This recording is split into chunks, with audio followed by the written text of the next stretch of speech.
90. Start things off with some open line. And at some point, our good friends from the government from different areas going to join us and we have a chance to chat with them. But why not start things off with our people? So looking forward to you sharing your thoughts with us. Stay tuned for Talk Today. Radio Cayman's Talk Today, the Cayman Islands' foremost listeners' participation program.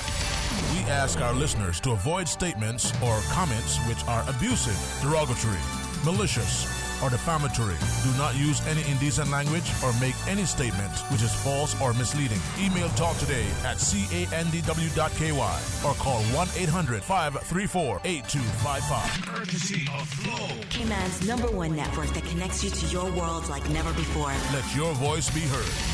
Once again, here's your host, Sterling Dwayne Ebanks.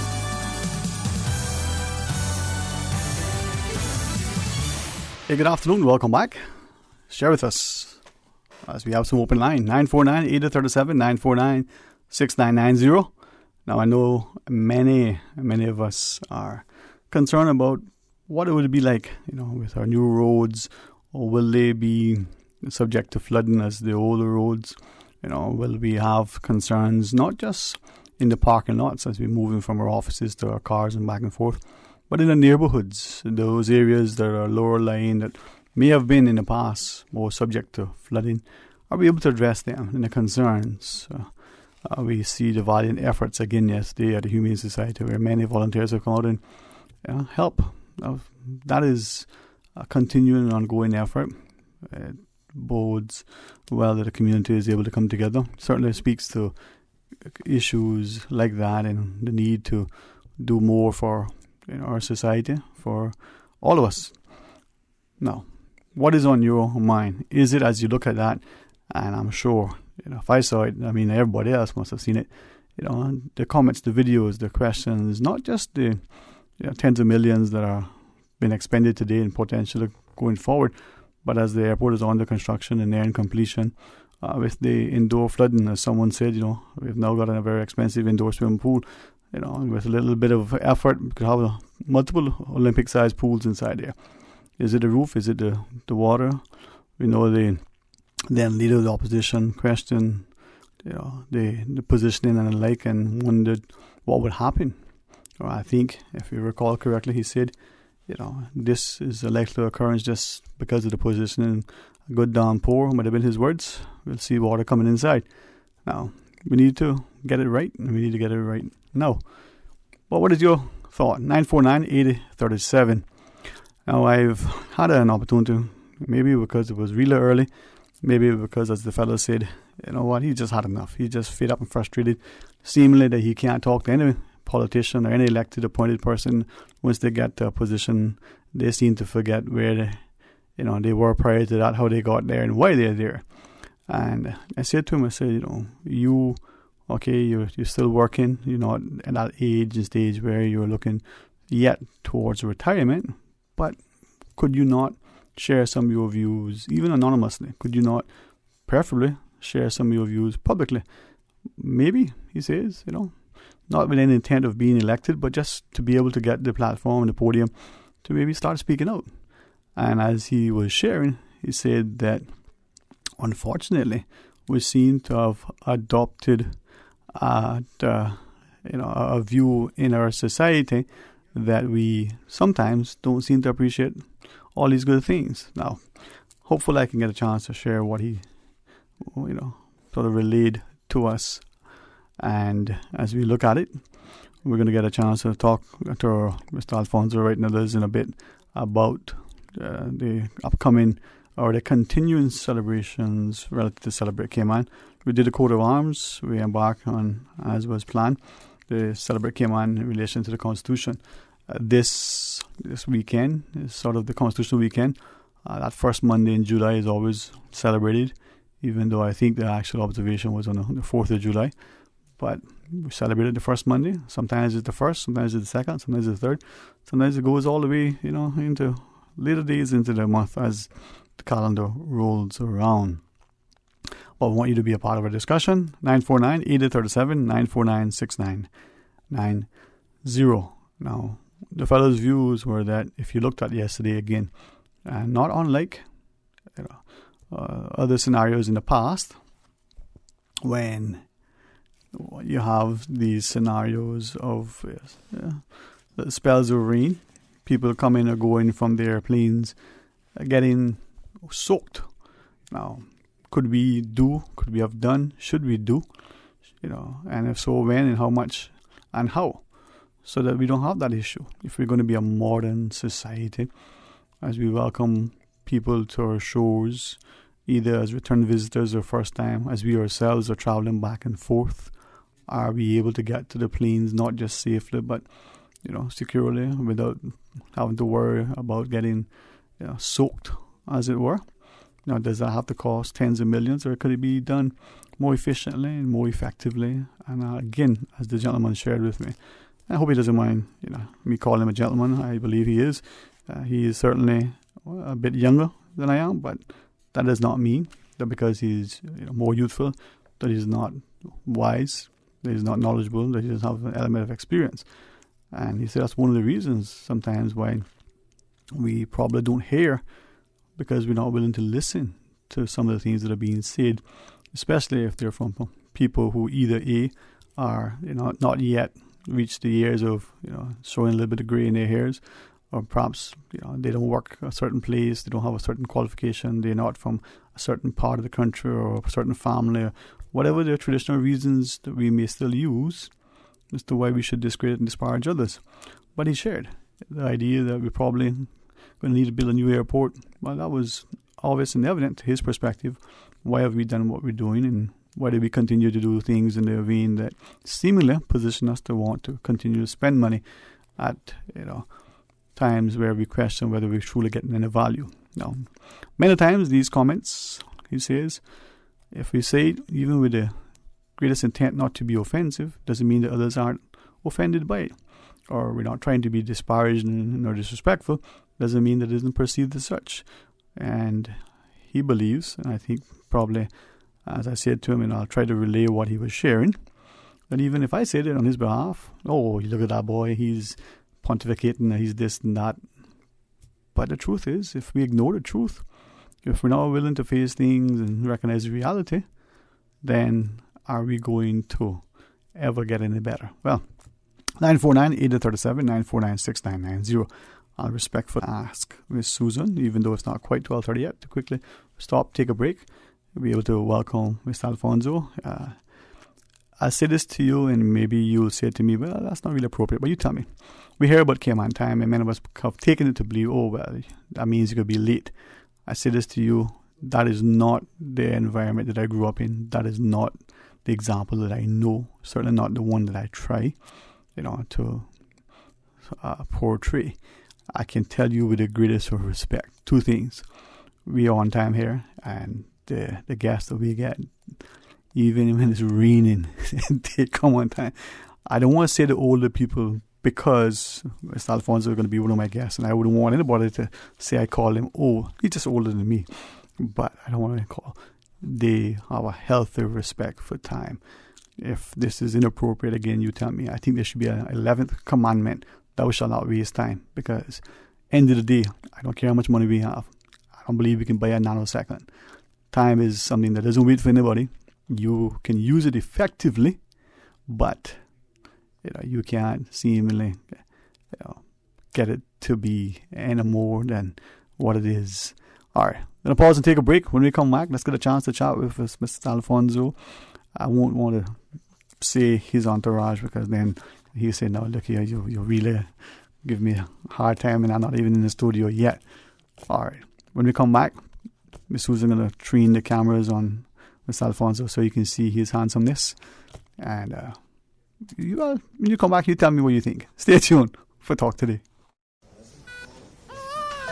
Congratulations, it's a boy. During the greatest events of your life, whether or not you have the right health insurance coverage should be the last thing on your mind. That's why at Fidelity Health, we are committed to helping you get matched with the right plan to suit you and your family. We offer a range of plans to suit your budget, plus access to a network of quality care throughout the Caribbean and the USA. You can relax and enjoy life's greatest moments when you are covered with Fidelity Health. Call us today at 949-7822 for a free quote. Wow, it seems I buy a battery every year. Oh, for real? You should buy your car battery from Vantman. Their batteries are tough. I have a 3-year warranty on mine. Oh, I know that trick. I take it back and they charge me a percentage of the price. Hear me out, bro. Not at Vamp Bobo. You can get a 3-year full warranty, no charge. And if they install it at Vamp, it includes free towing and jumping service. And let me tell you, you will never have to get your hands dirty changing no battery. Get Motorcraft Max or Plus battery for 20% off when it's installed by the service department at Vamp Motors on Walkers Road. Now that's a deal you can get charged up about. Vamp Motors, keeping you on the road. Extended through June.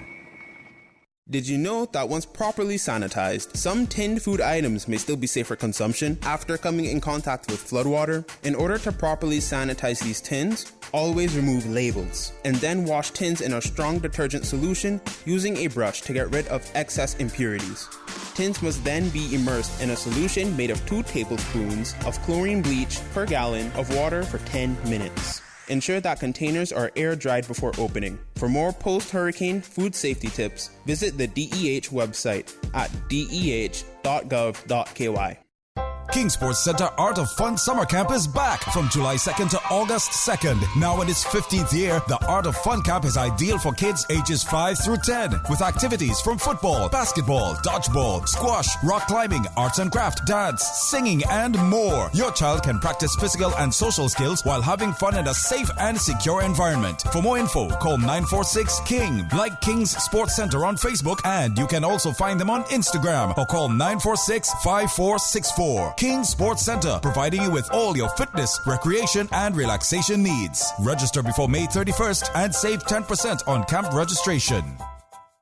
Dessert lovers, Exquisite Edibles presents an exciting series of cookie making and cake decorating workshops with award-winning cake designer Daniel Catan at Savannah Primary School, Tuesday, July 9th to Sunday, July 14th. Sugar roses, buttercream, fondant, 3D cakes, cookies, and a wedding cake masterclass. Beginners and advanced learners are all welcome. Price ranges $150 to $200. For more details and to register, call or WhatsApp 917-5538.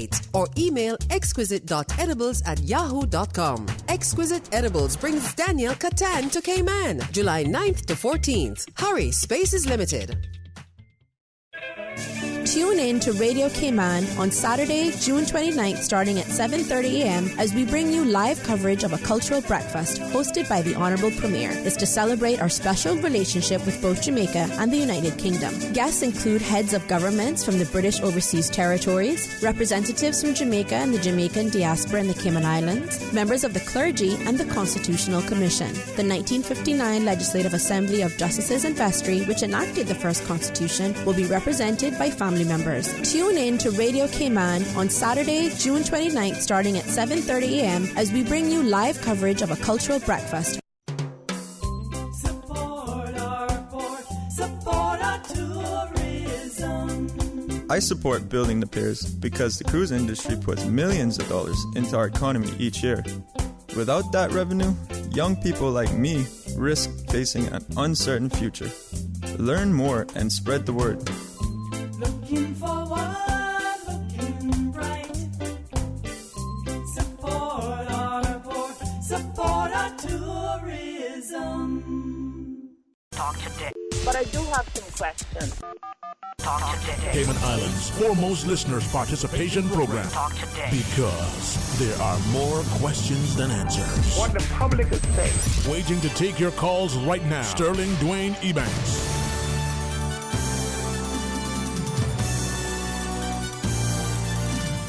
Hey, good afternoon. Welcome back. Thank you so much for joining us. And I joke and jest often, especially when I have the good company of Mr. Alfonso, right? And we get a chance to talk about not just Cayman, but this opportunity to celebrate, over the 2 years, our country, our people. Alfonso, thank you very much. You and your team over there do a fantastic job. So, thank you, especially sir. Good afternoon to you, man.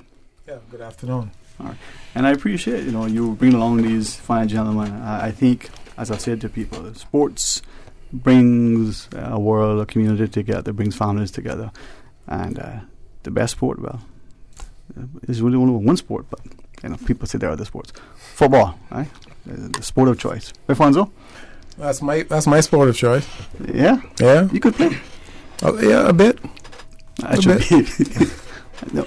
No, today, as we look at it and we see how, whether we're watching the UEFA Under 21, whether we're watching the Women's World Cup, even some of us are probably watching the Copa America at times, football, there's something about it, the way it brings us to, as a spectator, or whether we're there trying to be the main striker. It reminds us of when we were younger, when our brains and our legs could cooperate and coordinate together. But even if it doesn't, we still can see, the point after, or the point after that point. It's always a good time to celebrate. Once as we look at the celebration of our Constitution this time around and the different activities, maybe fitting that we have the PGMC as well. Pre-JMC and also Trade Summit is being organized and working right now. I don't know how much the guys know of the other stuff that's going on here this weekend, but during the week there's a tremendous amount of activity here locally. A lot of Caribbean leaders are on island right now. This is where they prepare for their meetings with the UK Parliament. So it's all fitting, and it's one of the reasons that we've brought our activities forward a little bit, because the truth is our celebrations for the 60th anniversary of our first Constitution shouldn't really begin until July 4th. So, but because of all the other activity that was going on, we had so many of these other people on island, we thought we should take advantage of it to put our whole celebrations right at the tail end of what they're doing. So, Celebrate Cayman. We have an all-star football game on Saturday evening at the sports complex. And we have, our aim is 60 years, 60 players. We have all at the same time on the field. Yeah, absolutely. At some point or the other, they will all be on there. So 2 teams of 30, and we are so grateful to have a lot of these guys with us. I'll ask them to, when I finish saying my 2 little pieces here, to introduce themselves.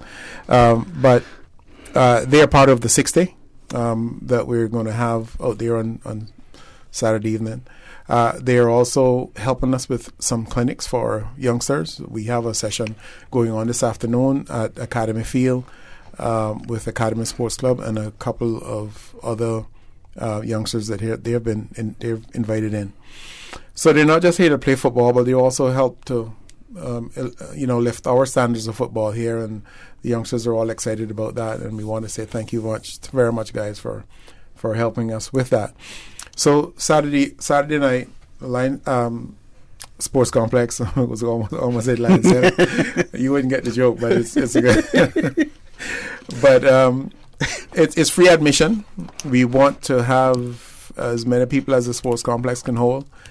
And one of the things that we're hoping to do is to raise some funds for the Hope Today Foundation. Brent Hides has been a champion for that cause, and he's also been working with us. And we'll allow Brent to have the floor during halftime. We're going to pass the hat around, and Kelly Holdings will be helping us with that process to see how much funds we can raise for their cause. Brent, of course, wanted to play in the game, but how many things would Brent expect to be able to do? So I'll just say welcome to Scott McLeish, and ask if you could take over from here and introduce the rest of the guys, and let's talk football. Hi. I've got to my right, I've got Sean Davis, used to play for Tottenham, Bolton, Fulham, and Portsmouth. And to his right is Steve Lomas, ex-West Ham, Northern Ireland, Man City. So got a few of the boys with me today who have come over to play in this game. So happy about your connection to Man City? I just need to know. Well, I got some friends listening, you see. I've got to say that, listen, it's certainly a different club now with obviously the money that's around, and you wouldn't mind a 3-year contract now in today's pay levels. But no, listen, it's great for the club. I think the thing about Man City is they had a lot of lean years, and the fans supported them. They even dropped down to the 3rd division. and still getting 30,000 every week. So I think if anybody deserves the success they're having, Man City have certainly earned that. Certainly the fans have. Ooh. Yeah, I'm not going there. But you must be a Man United fan for saying this. I'm blue through and through. Well, as Fergie used to say, we're the noisy neighbours. It's now we say that about Man United. The noisy neighbours now being very quiet on the domestic scene. So how's that weather outside? It's hot. It's hot. Very hot. Oh my! No, but that's the thing about football and the, not just the rivalry, the camaraderie that you have. Well, I think that's half the thing coming over. Listen, we've only been here a day. The island looks beautiful. The rum punch is fantastic, and we had a bit of salsa dancing last night, so we're certainly enjoying it. But it's great to meet up. I played against Sean. You only really get to know people now in trips like this here. First time I've met Scott, we've come together. Okay. You can tell straight away it's like being back in the changing room. The banter, the crack as we call it in Northern Ireland has been fantastic, and we're really looking forward to the next 4 or 5 days. Well, we are extremely happy to have you. You did hear me mention the word blue, and we were supposed to have been getting Gianfranco Zola. But unfortunately, he couldn't make it with us. But we are still happy with the group that's come in. I'm kind of partial to that because of being a Chelsea fan. You see, I'm a Chelsea fan as well. Yeah. Born 10 minutes. Yeah, from but the are ground. you Chelsea fans in the last 15 years, or were you Chelsea fans for 40 years when you were only getting 15,000 and you were half the club you are now? Yeah, of course it was. Really? Kerry Okay. Dixon, David Speedy. I'll let you off. Kevin Wilson. Yeah, the good old days. Yeah. Well, I won't get involved in that. I'll stay out of that now. I was out of my league. But that's the thing, and I think when we look, we get a chance to chat more about it. But when we look at football, and it's kind of football and boxing in a sense within the Cayman context. You can have conversations with people who are maybe 13 or who may be 113, and they can tell you about, remember this match at this time, and all the greats that played. And for a Caribbean island, especially one that seemingly is remote, to be so aware of what happened in the sports world, especially those two sports. And that's why I love radio, because radio was that thing that connected us. We could hear it, it may be that one house in the district where everybody assembled to hear the game, to listen to the fight. And football across the globe, man, brings the community together. Well, I think the Premier League has just went, astronomical. The last 15 years, it's been unbelievable. The finances that's going into it is able to create and bring the best players in the world, whereas 20 years ago, Serie A looked to be the top league, and Premier League was struggling behind it. But certainly now, the superstars that are coming. You mentioned Gianfranco Zola. I had the pleasure to play against him, and what's a player? Diminutive. I never played against Maradona, but in terms of ability, he was certainly up there. I like how you said diminutive, automatically Maradona. Yeah. Well, I think he was with Gianfranco, was at Napoli with Maradona, and obviously learnt his trade from him. You could see with his dribbling skills, it was very like Maradona. Who for me still is up there as one of the greatest players ever. But when you talk about the Premier League, I always enjoyed the Bundesliga. It was only maybe 3 or 4 of us that actually seemingly in the circle that watched or listened. Everybody else was Premier League or even Serie A. For me, the Bundesliga and the days of Karl-Heinz Rummenigge, for instance, Klaus Roglic, they're the ones who today probably are forgotten unless you were part of that. Then football, the legends always exist. Whether you go back to Shilton in the early days, or whether you come forward to some of the newbies. You look at let's say another one I had unfortunate or fortunate, where you look at it, I played against Lothar Matthäus, who for me was one of the greatest German midfielders ever. You talk about Beckenbauer, but certainly Matthäus was up there for, I think he played 150 times for Germany and captained him 120 times, so a legend in the game. So the Bundesliga is great, but I still think the Premier League's leading the way. I don't know what the boys think. I think that's it different. No. I think a lot of young English players now are actually going to Germany because obviously the chances in England for the young English lads is very, very limited, obviously with a lot of the foreign players coming over. So you do see a lot of young English players playing in the Bundesliga, which will hopefully help them. And then we'll look at Jadon Sancho. He left Man City to go to Dortmund. He wasn't playing at Man City, and now he's worth, 80 million? It's crazy. Just the money in football is crazy.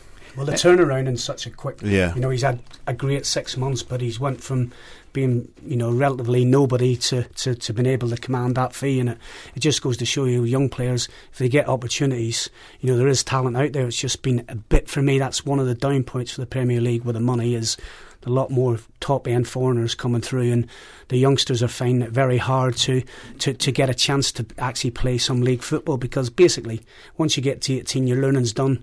Your learning then's done on the pitch. You've got to be your own coach and assess your own games, so I think it's great. That's fantastic to go to a different country and play as well, and he's obviously taken to it like duck to water, and like you say, he's looking the real deal at the minute.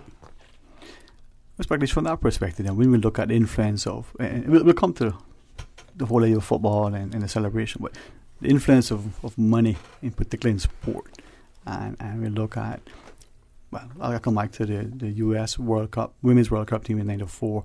To me, that put football on the map in the US much more so than the fellas would ever do over there.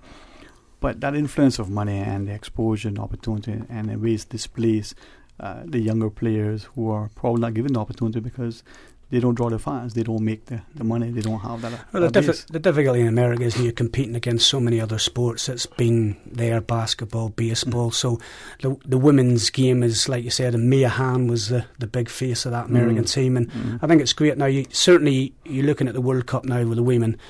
In terms of the standard, has definitely improved the last 10 years. I think it's went up to a different level, and you're watching the game now, and it's played with proper pace and power, and it looks every bit as good as the fellas. Yeah, I was looking at two things then when we look at not just a sense of equal exposure and access, but also the opportunities.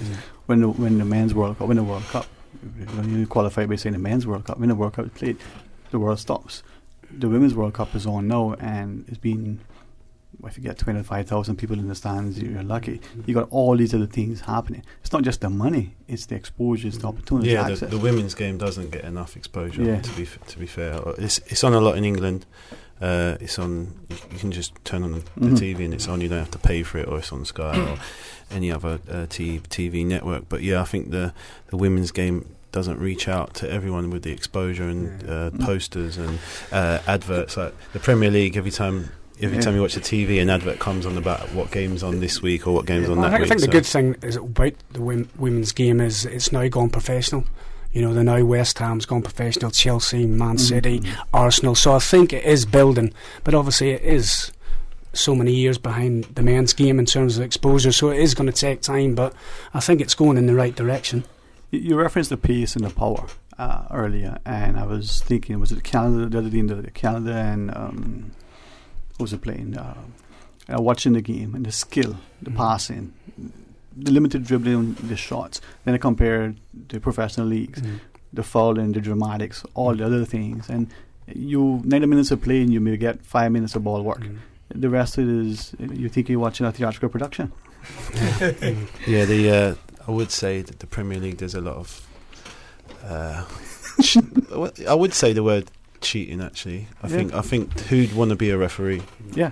Like the players are so dishonest. How is it like you're having to bring VAR in, which I'm not really a big fan of. I only prefer it on goal line technology. Yeah. But yeah, there's a lot of theatrics, a lot of diving. Which happens a lot now, and it used to be we used to blame the foreigners, but a lot of the English players are doing it as well now. So it's something that it's an unacceptable face of football nowadays. I think in the 90s when me and Sean played, you got up because you didn't.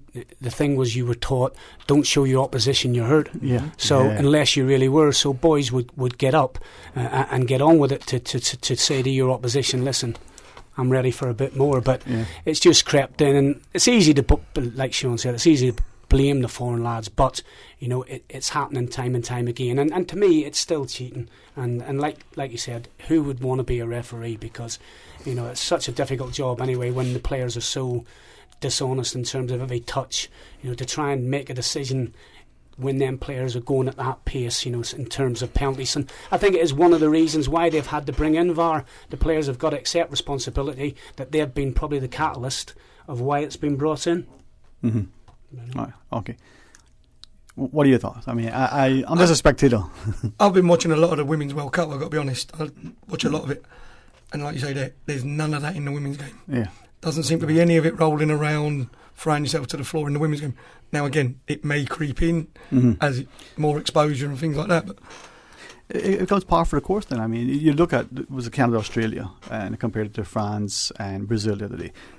The Canada-Australia game team was a better game, right? The passing, but I'm wondering, as we look at it, and I say that, Alfonso, I'll tell you with you, Saturday evening, right? We were watching, I don't want to call legends, because I think it's more than that, but we're watching players who still have a love, still have the ability on the field, and us as, super fans, us as aspiring footballers, be able to watch this, to be inspired, to see the opportunities. Well, I think that's the best thing, like you say, about football and sport in general. Yeah. Everyone is into it, can do it. Mm-hmm. The boys here, all ex-players, don't play no more, but still would like to play if they could. Yeah. Everyone still wants to play if they could. It's just a body thing. And this game for these willing, but the body's not able. Scotty. Exactly.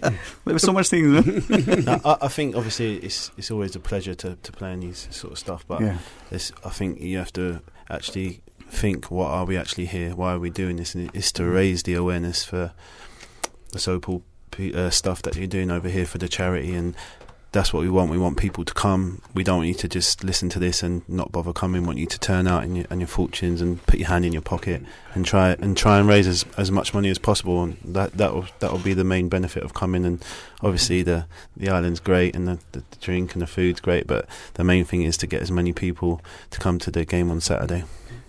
And we're probably at risk at times too, because maybe we're not looking, maybe we don't want to acknowledge when we do see it. That not just the financial need, not just the question of whether people are unemployed or homeless or whatever, but the idea that so many people struggle with some level of addiction or the like.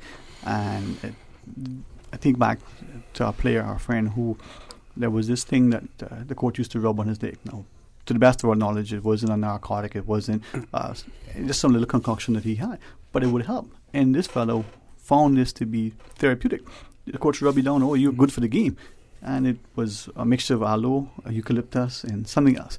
We eventually found what the mixture was. It was nothing, but it was mental. Once the coach rubbed in with that, he was Superman. He never had no aches and pains. Right? And it's a sense of someone actually, when you look at it deeper, it's like, actually, he's trying to help me.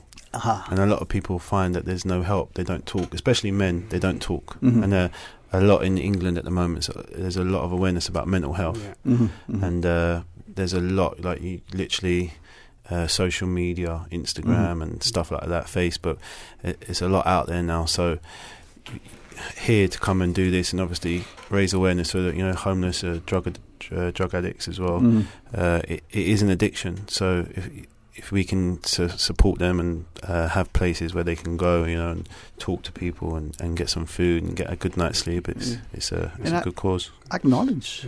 Things that we take for granted ourselves, you know what I mean? I think it's like Sean says it, and I think this is, I'm not just speaking, I think from our era, lads do realise that we're very privileged at a great time in our career, and it is, you've got to give a little bit back every now and again, and like you said, people less fortunate, and like you said, mental health is a massive thing, and Scott, who works for the PFA, that's come on leaps and bounds where people can actually go and talk through their issues.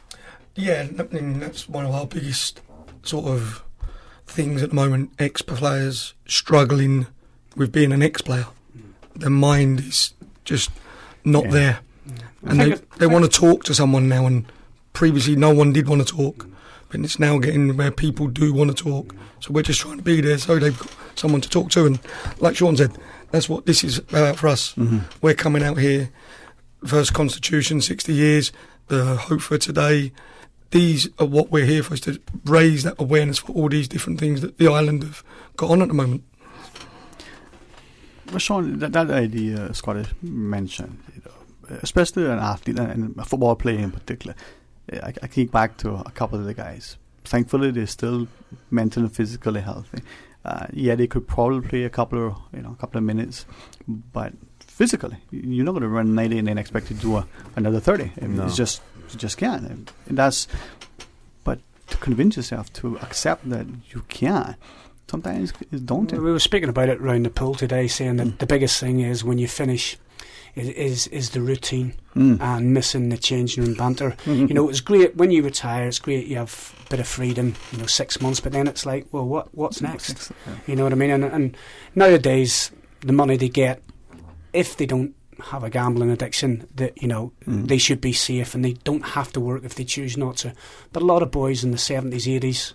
They didn't make that sort of money, so finding a new career path is another thing that the PFA are very big on, and trying to get people in there, because when you're out of work mentally, you've not got the finances. It can be tough, and like the boys said, I think it's nowadays us men, we're not prone to having a chat, but it's great when you come meet the lads from then, and you've all got the same sort of issues when you finish playing. You miss the buzz. It's very hard to replace that there, going out in front of 50,000 playing.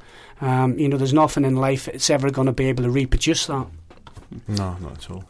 And also, when you're talking about the opportunities, I'll use the word mentoring. You go out, you work with some of the academies, the sports clubs, and and talk to the youngsters about the prospects of a career as a professional footballer. But the reality is, you're good, but there's probably somebody else who is as good, if not better. Are you also looking at education, not as a fallback, but as an added opportunity to advance your life set? And I think that's a reality that we have to accept. Well, I think if you look at the stats to make it in the Premier League, you're talking like something like 10,000 hours with a ball. So, you've got to accept that the actual ones that will make it to the top level are going to be few and far between. And I think that's another thing the PFA have been good at, is that they're trying to re-educate players who come out of the game or get released, because there's so many players. You look at the amount of releases in the Premier League alone, kids, unfortunately, most of them are going to not make it rather than the ones that do make it. So they've got to, whether they go down the leagues and play, or whether they totally leave the game and try and retrain in another area, another field. Right. And that notion of 10,000 hours, whether you're aspiring musician or whether you want to be in somewhere, you have to put in that time. 10,000 hours is something you accomplish in 1 year. Yeah. And how do we balance that with the student athlete, for instance, being able to, one, have time to focus on athletics as well as the academics, two, be a young person, be involved, introduced to other things so that you develop.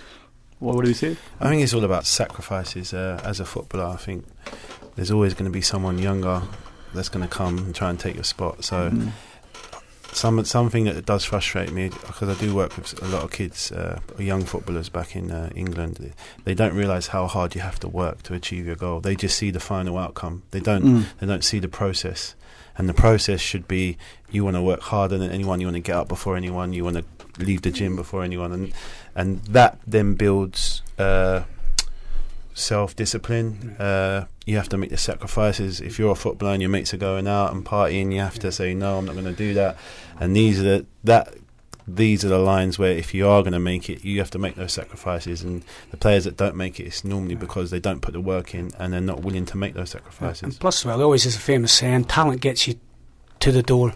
Dedication, application, how you live gets you through it, and then keeps you through it. You know what I mean? That you don't fall back out of it. So, like you said, it is the young players, they turn up at the Premier Leagues and they think they've made it, and maybe that's coming from the parents in terms of thinking that's it. He's at a Premier League club. He's now going to be on $100,000 a week, but that doesn't happen because the fail rate is, massive. Mm-hmm. So you still come down to the key things. How hard do you want to work?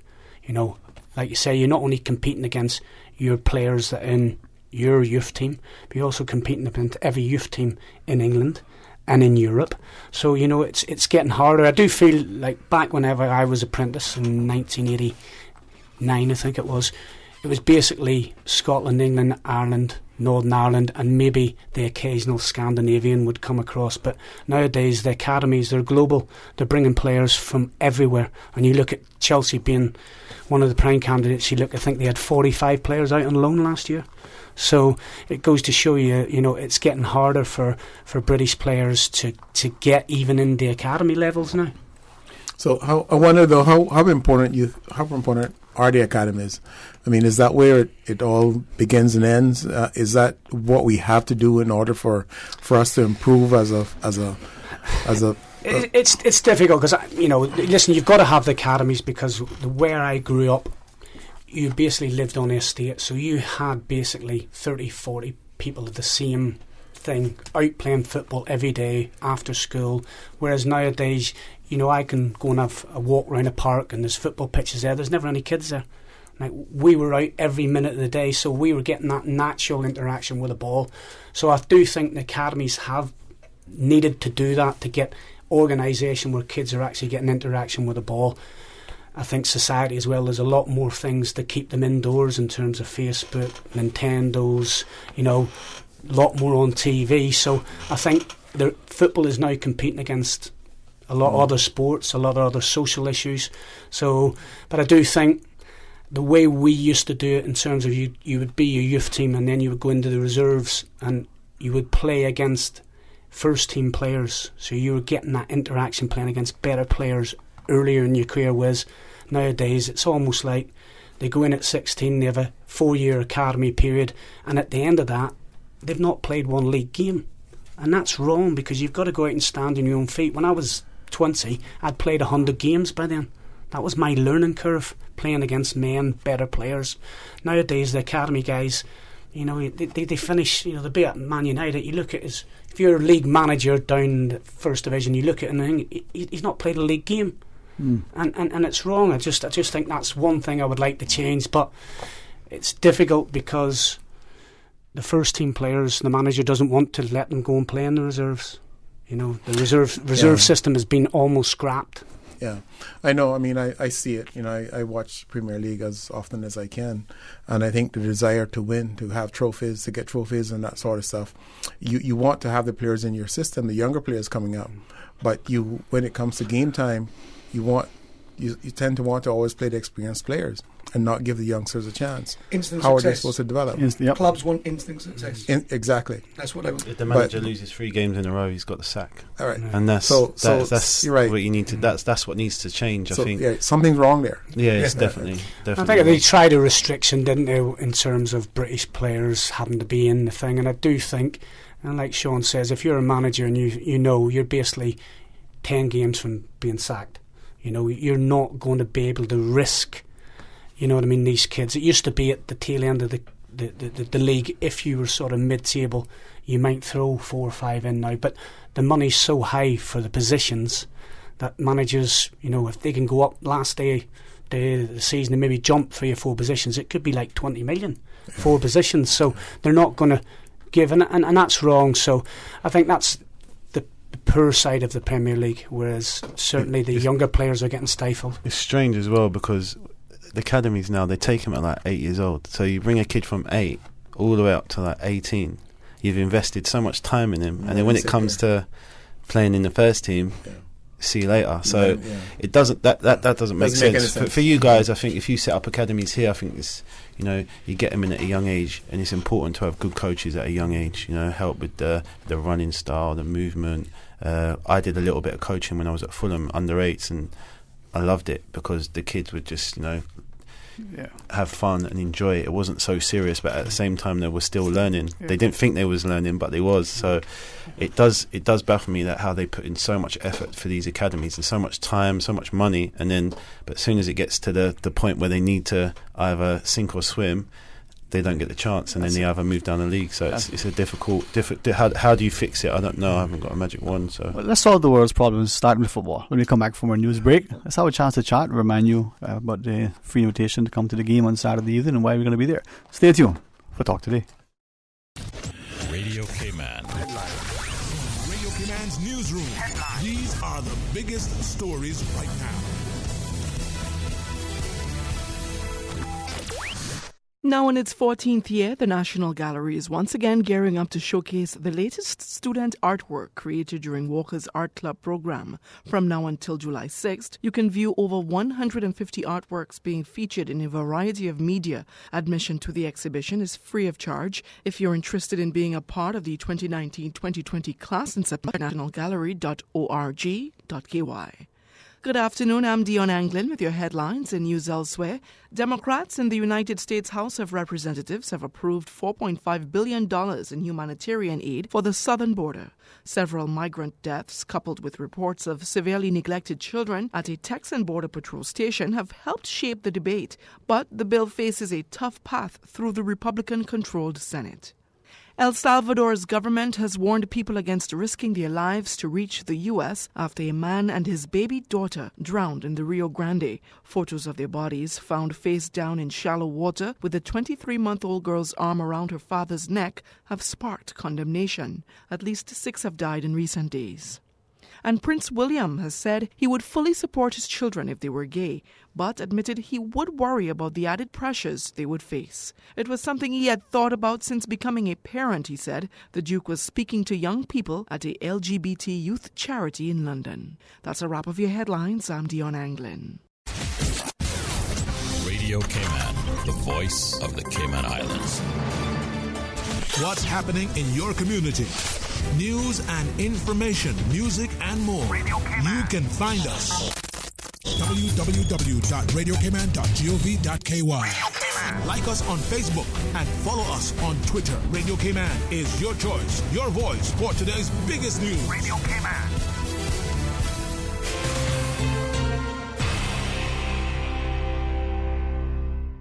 A caring and community spirit, cherished family and cultural values. These are some of the things that still embodies the Caymanian way of life in the Eastern Districts today. Savannah Pharmacy, your neighborhood pharmacy, located in Countryside Shopping Village, is delighted to offer products and services of real value. Whether it's catering to your family's medical needs or carrying apparel, gifts, and beauty products, Savannah Pharmacy provides you with more than just prescriptions. Remember, they're always just around the corner with everything your family needs and convenient opening hours, including Sundays and holidays. Savannah Pharmacy. For more information, call 946-3336. From happy beginnings to happy ever after, Brit K protects your lifestyle with the best insurance cover at the best possible price. Health insurance with far-reaching benefits. 95% of claims settled in 5 days. Low-cost life insurance. And investments. Security in retirement. With a custodian pension plan. For happy beginnings and a happy ever after, visit BritK.ky or call 949-8699. Brit K, where people come first.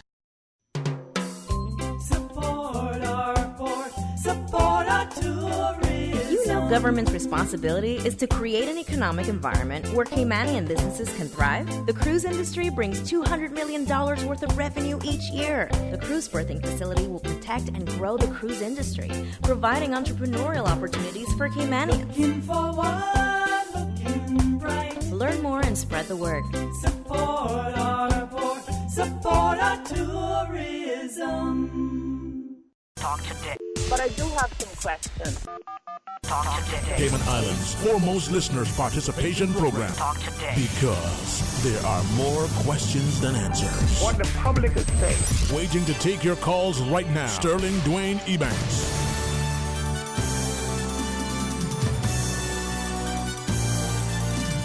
Good afternoon. Welcome back to Talk Today. Thanks so much for joining us. And it's truly always a pleasure, as much as I, sometimes laugh and have fun at his expense. He knows it's all in good love. My good friend, Mr. Alfonso, right?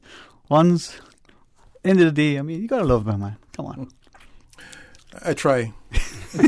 See, you thought he wasn't a man of, a big heart and good service. I try, but the Lord knows it's difficult. Well, he meets up his portion of patience, and I think you still have yours, right? Yeah, it's developing. It's getting better. Well, I want to say a big thank you to Scott and Steve and Sean for coming here today with us. And I want to correct something. I believe I might have said earlier that we're having a clinic and a training session over at Academy Field this afternoon. I got that wrong. It's actually tomorrow afternoon. But we have that training session in clinic. Yeah, that was right. It is. Yeah. I'm kind of getting ahead of myself. So that is tomorrow afternoon. So I need to rejig a bit of that. Right. I want to tell Paul thanks. Paul was listening on the radio and just had me corrected. But yeah, I believe that it is good that we take advantage of these opportunities whenever we have professionals like these guys come in and are willing to help us. Why shouldn't we do it? We have a great program going on here in the Cayman Islands throughout the country. We have some academies that are very well organized that have been promoting players, been getting opportunities for tryouts, and some players. We have a lot of players out that are playing for colleges and stuff throughout the US and the UK.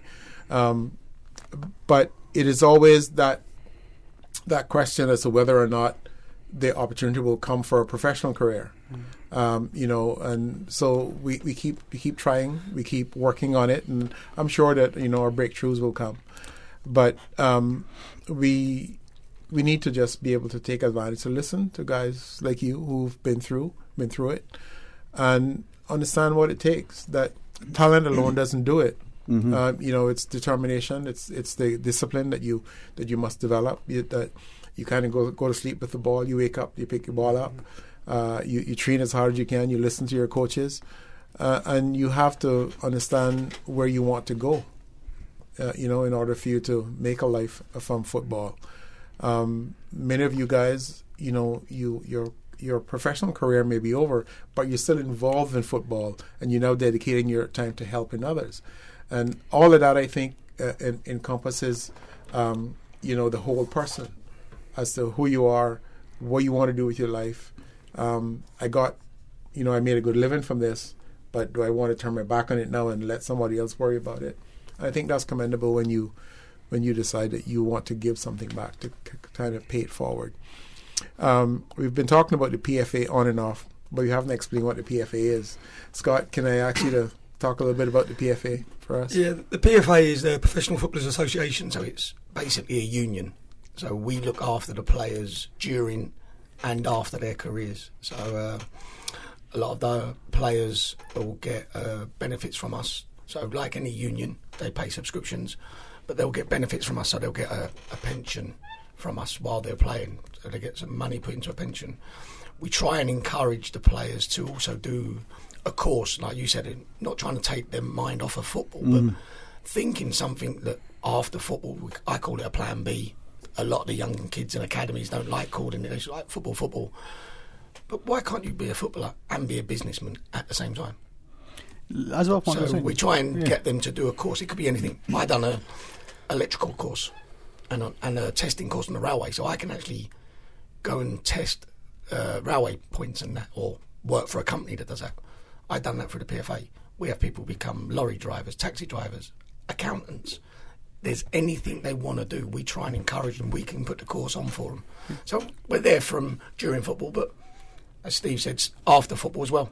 Yeah, because you know what you want to do, but you never know what's going to happen. Exactly. You never know what happens. You get an injury or something, and that's it. Football is over. Well, that's it. You're talking about all the disciplines that you need, but you also need that little bit of luck. That little bit. When I was 15, I badly broke my ankle just before I started, and had to have surgery. And thankfully, the surgeon was very good, and I was able to come back. But it's them little things. I do believe I call it sliding doors. That just you go one way, and you might never have a career. It's them little small margins. You look at, like, talking about the lad that went from Man City over to Germany. He went over there. If he hadn't played very well, then his career might have been over. But he's went over there. He's really took the bull by the horns, and he's now, like you're saying, he's an £80 million player. It's a fantastic story. I talk about the PFA again, but Steve said they had a operation, so that was previous. We've got 50,000 ex-players who are members still. So even though they don't pay their subscriptions no more, because it's only as you're a player, we still look after these 50,000. The amount of people that played football and they need a new knee or a new hip now, they come to us. Oh. So we still look after them literally from when they sign in at 17 as a member of the PFA because they sign when they get their scholarship through to, sadly say, when they pass away, they can rely, or not rely on us, that's wrong words, they can lean on us and get help from us throughout their whole I think life. From operations, and I think, like you say, from the educational point of view, re-educating the PFA. I've done a management course at Warwick University. They paid for half of it. I did my pro licence. They paid half of it. So they're trying to help ex-players, because they realise, especially probably even from the 70s and 80s, they haven't made the money, so they've got to go and find something else, and that's where all the money that comes in from the transfer fees that the PFA get, they redistribute it in other ways to the former players who haven't got the finances that today's stars have. If I may ask, and I say this, Fonzo, I ask for your guidance in this. I don't say it to be disrespectful, I don't say it to be political, but I say it unless it's wrong, I continue saying it. Every society, the pillars is in the manufacturing and mining, it isn't as we have here, hospitality or financial services. It's just simple. Strong, robust education system, strong, robust healthcare system. Those are your pillars. Without a strong, healthy society, what's the point? Right? You could be a diamond mine. With that in mind, and as we look at it, the academics, and we talk about whether it's an organised academic system that we see in the UK, or whether it's what we're trying to develop here to an extent, and we can leverage that. We can borrow the examples to get our coaches, or teachers, or parents, and our aspiring players to appreciate, you want to be a professional player. You might make it. You have the skills, but for an accident or injury or something else, you're probably going to be first division. Fair enough. Let's just say that's cool. But I still think, and I want to ask you as players, how do we get all of those sort of participants, the player, the parent, the coach, everybody else, to appreciate that the child needs to get not just this plan B, but has this other thing, so the agent doesn't take advantage of it. That money that they made isn't gambled away, that they have this thing that grounds them to make them, a better person, a more inclusive, well-rounded person. I think that a lot of it comes down to the parents, because as footballers, listen, if you're a professional footballer, you probably get into training about 9 o'clock and you're home by 1:30. So time isn't an issue. You have plenty of time to learn an instrument or to do a course, but that comes from the household. You know what I mean? Once a player gets to 18, the club, once he goes home, they don't really push education that way. So it probably comes from your background, your parents. What did your mother do? What does your father do?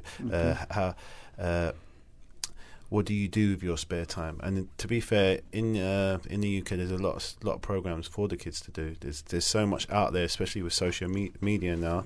There's so much things that they can do apart from football, which is good, which builds self-discipline for them to do something else. But most of the footballers feel that football's their only purpose, so they don't.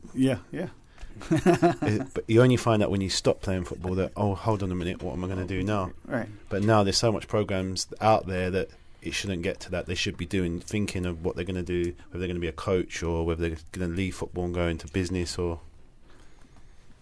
Yeah, I think, listen, the PFA, when you're in your 2 years, you have to go on Thursdays. It's a day release where you've got to go, and where it's a City and Guilds that you do, or I did a sports and leisure course at North Manchester University. So the PFA do insist on you having to go and do that. But like you say, once you turn 18 and you maybe become a first year pro or whatever, it's basically down to yourself or your parents saying, listen, you've got a 1 year contract, but what about thinking about going and doing this here, going and doing whatever course that entails, and thinking for yourself? Because at that age, and Sean will be able to tell you, and Scott, is you'll think you're going to make it. You can't have that mindset that you're not going to make it. I remember when I was playing, I think I was about 30 at the time, and David Kerslade was my coach, and he'd done the coaching badge. He went, "Have you done your coaching badges?" I said, "No." He said, "Why not?" I said, "Well, I'm contract playing." And I got into football late. I was actually an electrician up till I was 20, and then I got into football, like playing professionally. I was playing semi-professionally. So I had a trade behind me. So I kept thinking, well, I got a trade. And it was David Kerslade who went, well, why have 1 string to the bow? Mm-hmm. Why not have 5 strings to your bow? Yeah. He goes, go and do your coaching. So now I've done my coaching badge. So now an electrician, I got my coaching badges and I was playing football. So then I done another course. And that's what I try and say to players. Have as many strings to your bow as you can, because you don't know what one you're going to have to use at one point. And it gives you more options in life afterwards as well. But as I listen to you then, am I hearing then, for this to be successful from the early days, we need to have a structured approach, perhaps a structured national approach to how we develop our athletes, our footballers at a younger age, I think. Younger age. Well, 14 maybe, or even younger, 11, 12, 11, 12. I think obviously everyone goes to school, the kids will go to school, but they leave school at 16, but maybe there should be a programme to help them. But they do. I'm work at Fulham Football Club a lot, and the academy there, they give the kids computer courses to do. They're still doing, they watch the highlights of the game, and then they talk about, can you do this? Do you want to do a course in maybe journalism? Because not everyone makes it. If you don't want to make it, you still want to be a part of football. So what other jobs are there in football if I'm not going to be a footballer? Oh, I can work on the radio.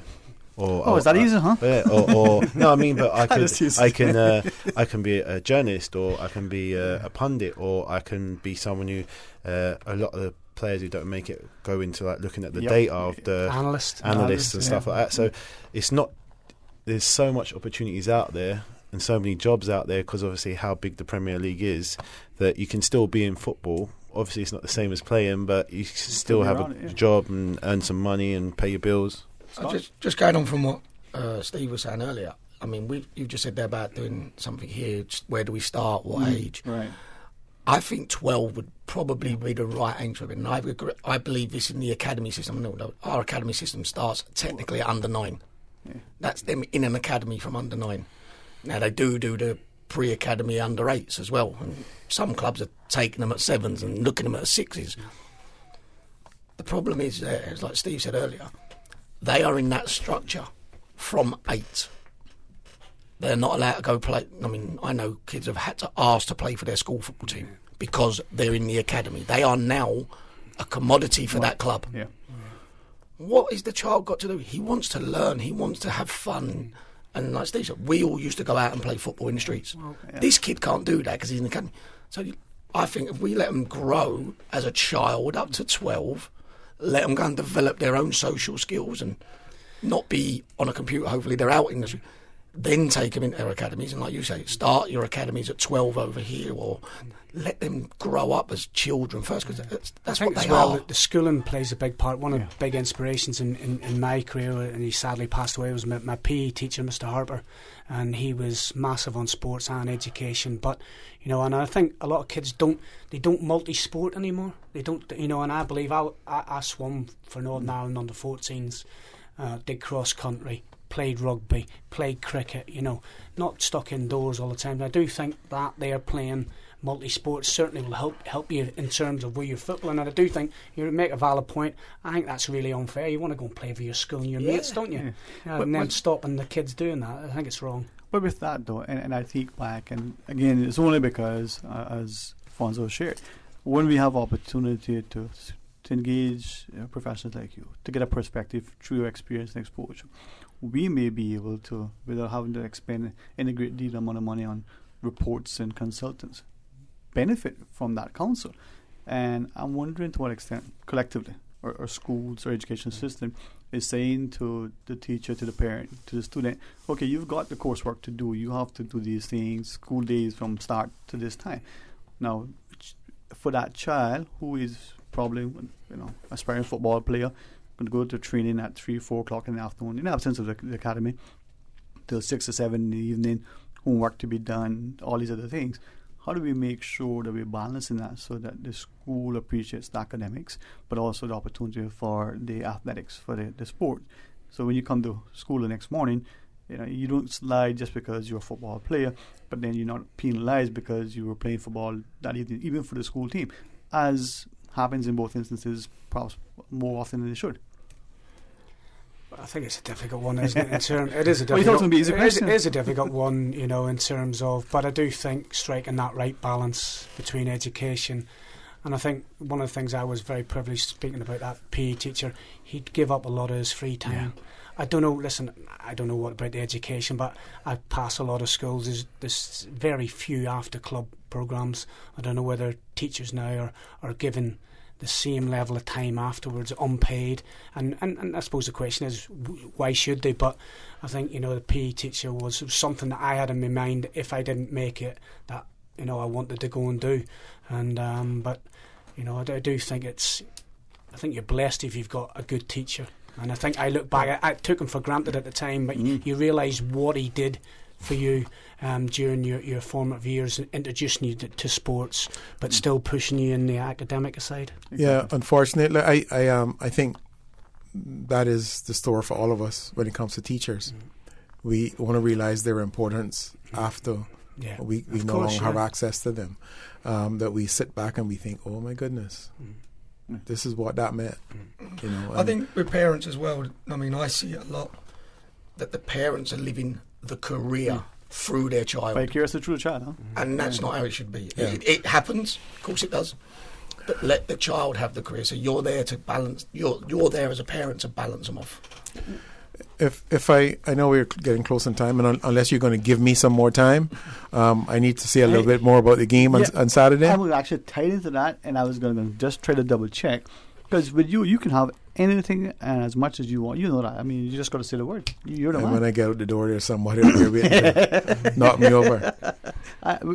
Susan's going to tell us, when our guests arrive. We're going to see. We're going to know. No, you go right ahead. But Fonzo, this is why I say this publicly, and why I always have great fun with you. Not only at your experience, man. You bring so much to the table, and I get a chance. I would not have had this privilege, this honor to learn so much, to be inspired, and to be able to go to some of the guys that we call friends who make our policies for us in the day in the lobby, and to expound on certain things. Absolutely. Are you coming to the game on Saturday? No. Here's the long story. No. Yes or no? No. This is not yes, no. This is one of those things where I can actually do two things at once, right? So right next door is the Dalmini Banks boxing gym. We have some fights on that evening, right? The sports complex is right there, and it's a free thing. So I can actually nip in the two doors and watch both. So that's a yes. So I'm actually getting to see both. All that for a yes. No. One word answer. You're right about him. He'll probably It didn't take you long, did it? He'll probably disappear when the hat comes around, though, won't he? That's the guy. that was part of the reason for the excuse. But I can't run from Brent. You know that. Anyway, we okay now, or you need a break or something? Susan, no man, she's got it. She's good. All right, you're a lion. It's okay. I wanted to say that there are some more guys coming in right now. We have Pascal Chimbonda here as well, and Michael Thomas that's on island. You remember the name of the guys that are coming in tomorrow? So we got, like I say, we've got Pascal and Michael Thomas already on the island. We've got Michael Gray, Matt Jansen coming in. Jerry Taggart, Matt Elliott. I think we've got Ian Goodison. Yeah, we've got Ian Goodison. We got Walter Boyd. Andy Lowe. I think Shaka Hislop's coming in. Andy Lowe. And Shaka Hislop comes in on Friday. Yeah, forward to that. I played with him at West Ham. Yeah. Great lad, great goalkeeper. You know what I want? He isn't here, so he's not listening to us. But it was Shaka who put me in touch with the PFA. Yeah. Shaka has a cousin that lives here. Yeah. So he's here quite often, and we reached out to him, and he put me in touch with Shaka. And Shaka said, here, call this guy. He put me with Colin, and that's how we were able to put this whole thing together.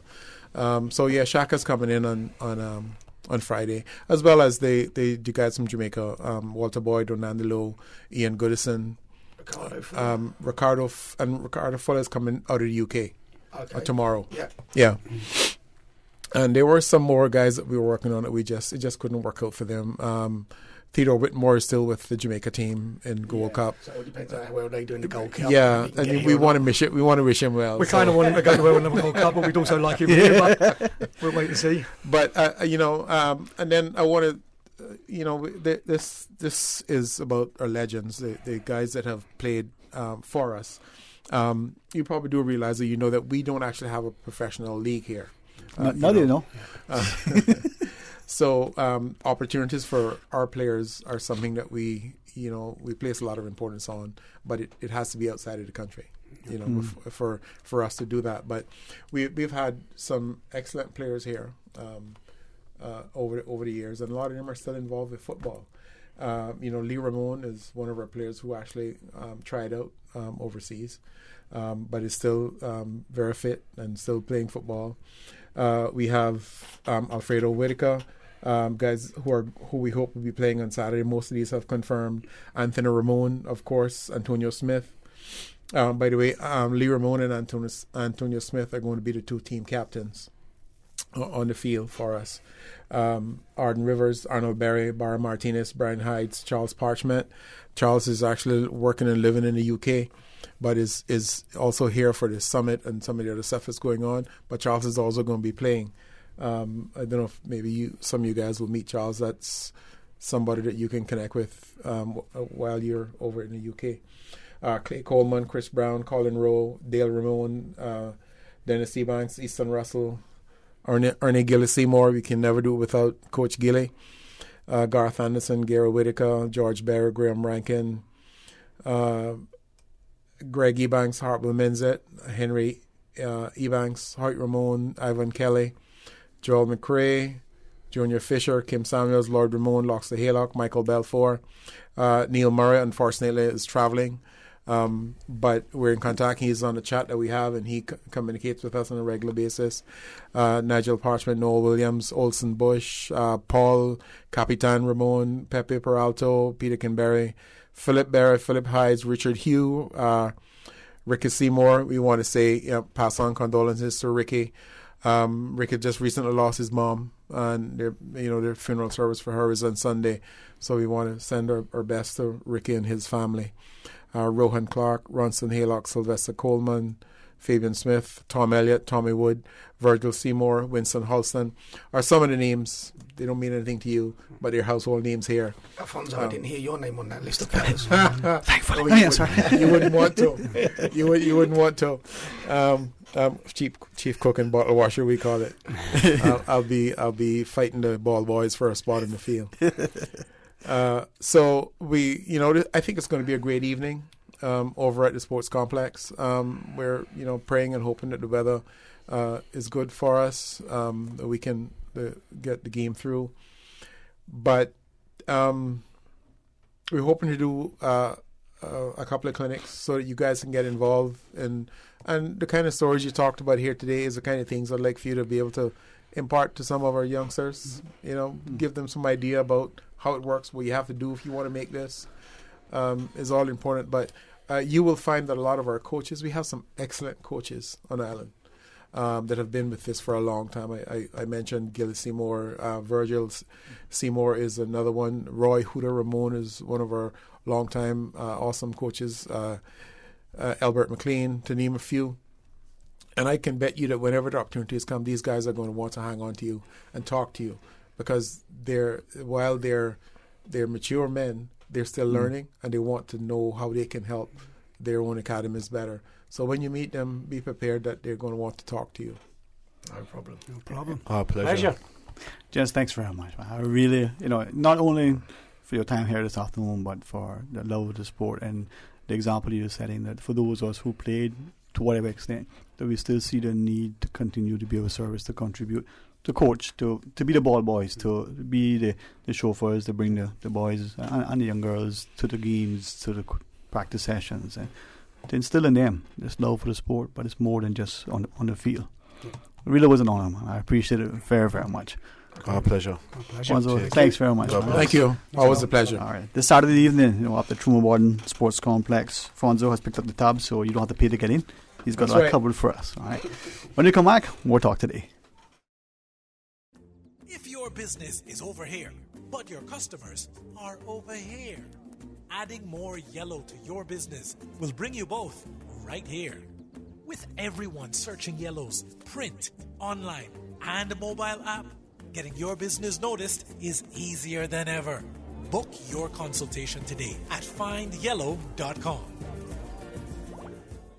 Dessert Dessert lovers, Exquisite Edibles presents an exciting series of cookie making and cake decorating workshops with award-winning cake designer Daniel Catan at Savannah Primary School, Tuesday, July 9th to Sunday, July 14th. Sugar roses, buttercream, fondant, 3D cakes, cookies, and a wedding cake masterclass. Beginners and advanced learners are all welcome. Price ranges $150 to $200. For more details and to register, call or WhatsApp 917-5538 or email exquisite.edibles@yahoo.com. Exquisite Edibles brings Daniel Catan to Cayman, July 9th to 14th. Hurry, space is limited. There are plenty of reasons to be a Logic customer. There's lightning fast internet connectivity. There's the great overall customer experience. And now you can improve your Wi-Fi connectivity with Logic Boost Wi-Fi for free. With Boost, you can extend your freedom to stream, game, and download seamlessly anywhere in your home, like your patio or your underground lair if you have one. Sign up now for any Logic bundle package and get free Boost Wi-Fi for a limited time. Visit logic.ky for details. Traffic congestion is bad for your mental health, bad for your wallet, and bad for the environment. Alternative commuting habits are the solution. Cycling, walking, busing, or carpooling will help save you money, benefit your health, conserve energy, and help the environment. Do your part. Visit the ministry Facebook page for details of plans for bicycle lanes, the latest bus schedules, and be an energy advocate.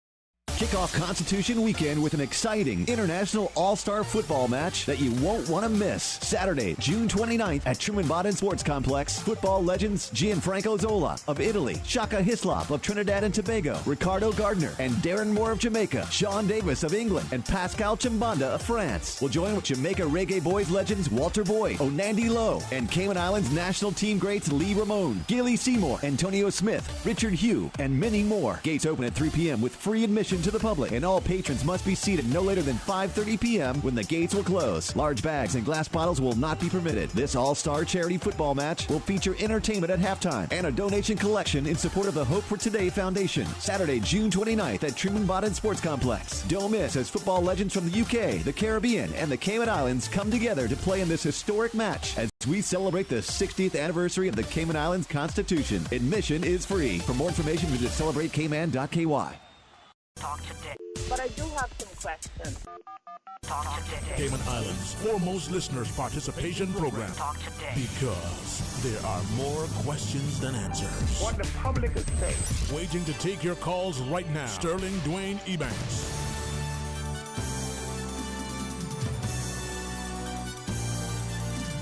Hey, good afternoon and welcome back to Talk Today. Thank you so much for joining us. And I really enjoyed always having Mr. Alfonso right in the studio, whether he wears his hat as a truly invaluable contributor to our society in his service-oriented capacity as part of the Lions Club or his community initiatives, and now as the executive director over at Celebrate Cayman. Alfonso is a great guy, man. Those of us that get a chance to spend more time with him every day, amazed at not just his intellect, his enthusiasm, but the way he approaches things with an air of diplomacy and love and respect. Man. Good fella to have fun with, good fella to sometimes laugh at, because he's just so jovial, but yet very serious when he comes to his disciplined, structured, very organized approach to getting things done. So, on behalf of the Celebrate Cayman team, there's a football match this Saturday evening at the Truman Bodden Sports Complex, and come out and be a part of it. Let's go to our phones though, as we have some opportunity for open line. Good afternoon and welcome. You're on Talk Today. Mr. Dwayne. Hey, my good friend. How are you today? All right, man. Good to hear from you, man. Always. Yeah, man, like that football thing he just had on there, man.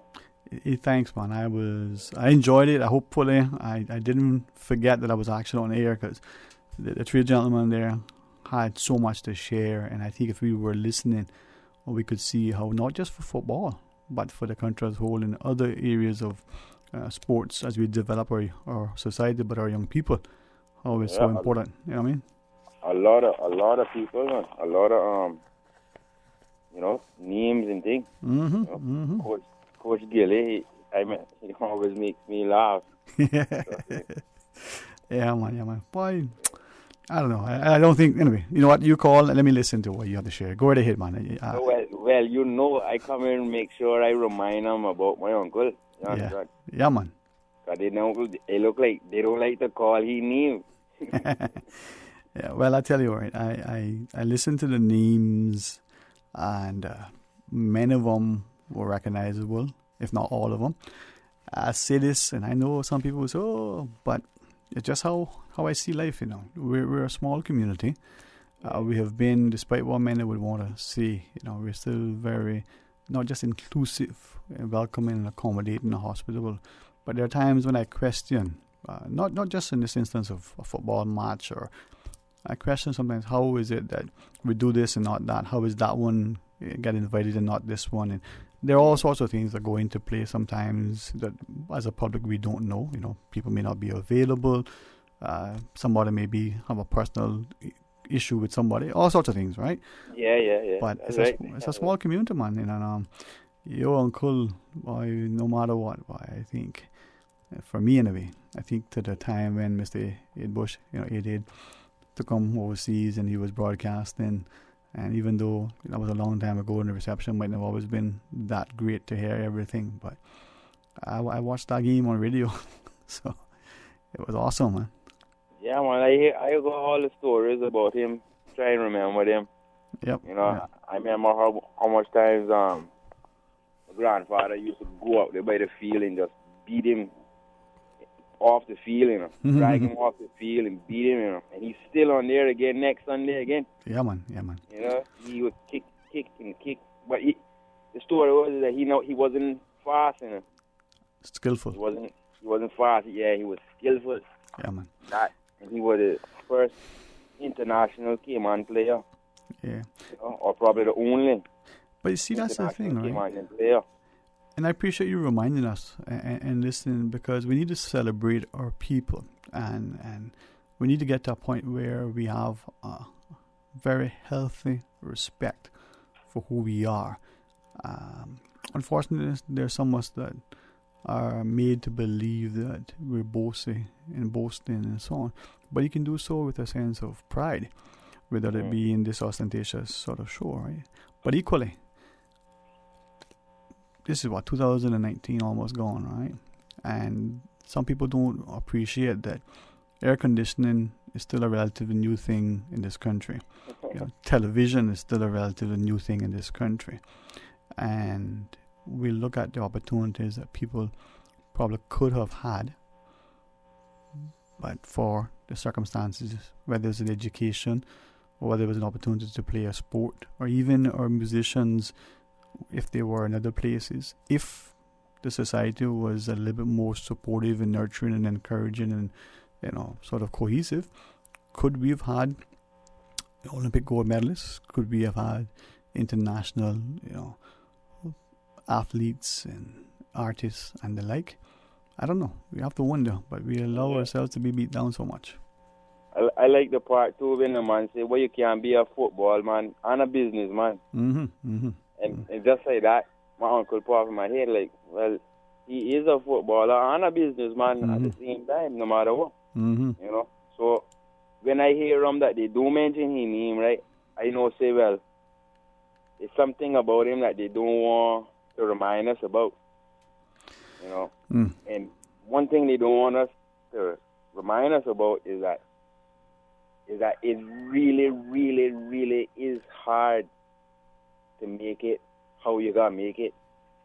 That's why if you see the rest of the world, like what they said, when they get in their football payment or they on the football team and thing, you know, they able to just go and do their football, go and play their football and live their life. But round Cayman, you got to play football and you got to go work and you got to, you know, do other things to try, you understand, make it here, you know. That's a big reminder to me when I hear about that. Yeah. Well, the idea that we look at, let's say football, for instance, and I ask about the academics always. If people come into the studio, more often than not, I'll say beforehand, you're in this profession, if the opportunity presents itself. Could we talk about how do we get into the profession? What does it take? What can you tell to that parent, so that when that parent goes home, speak to the child about, are you considering careers in these things? Because we need to get more. The players started sharing earlier not only the plan B, whether we want to call it that or not, but this idea that, okay, you're no longer able to play football, maybe because of an injury, maybe you are no longer as good as you think you are, or as good as the competing players, but you want to be in football. Could you be an analyst? Could you get into coaching? Maybe youth teams. There's so much other avenues to still be involved in football, and that way you don't have to be so disconnected from the sport. So perhaps we look at people who are in the financial services sector. They're studying accounting, but you may not want to be an auditor and working for an accounting firm, but could you work in the hospitality sector, in government? Could you work in some other area using your accounting qualification and skill set? Well, why you couldn't be like, say, okay, use a lawyer, right? Mm-hmm. And you got other law firms, and they got the football match against each other every, Sunday or Saturday or something like that.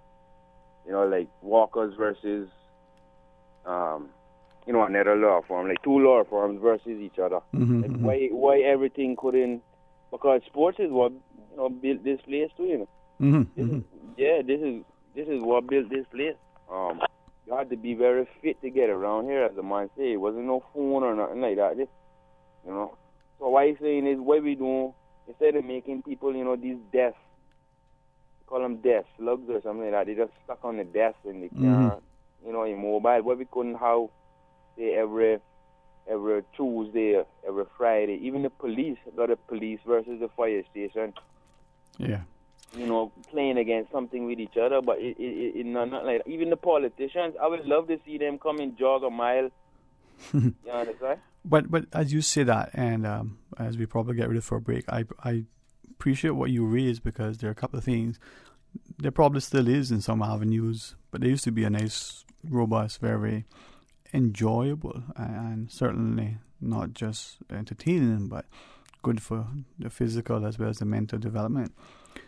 A corporate league. We will have the different banks and trust companies and accounting firms, putting players in, and we play some games in the evenings.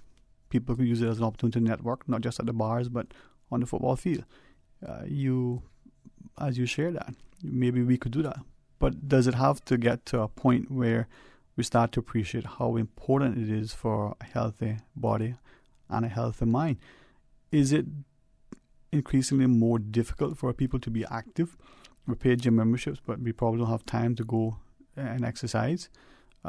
We may want to go outside to walk, whether it's the beach or the communities, but we don't because of the bad, discourteous nature of some of the driving. Perhaps it's the ferocious dogs that are roaming about the place. So people no longer are outside, no longer getting the sunshine, no longer getting the physical activity.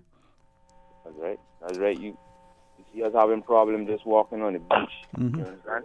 Yeah, man. Before the coaches used to train them on the beach. Joe used to train the football players on the beach. Yeah, man. Make them run and jog in the sun, backwards, all that, and then they can go cool off in the salt water. Yep.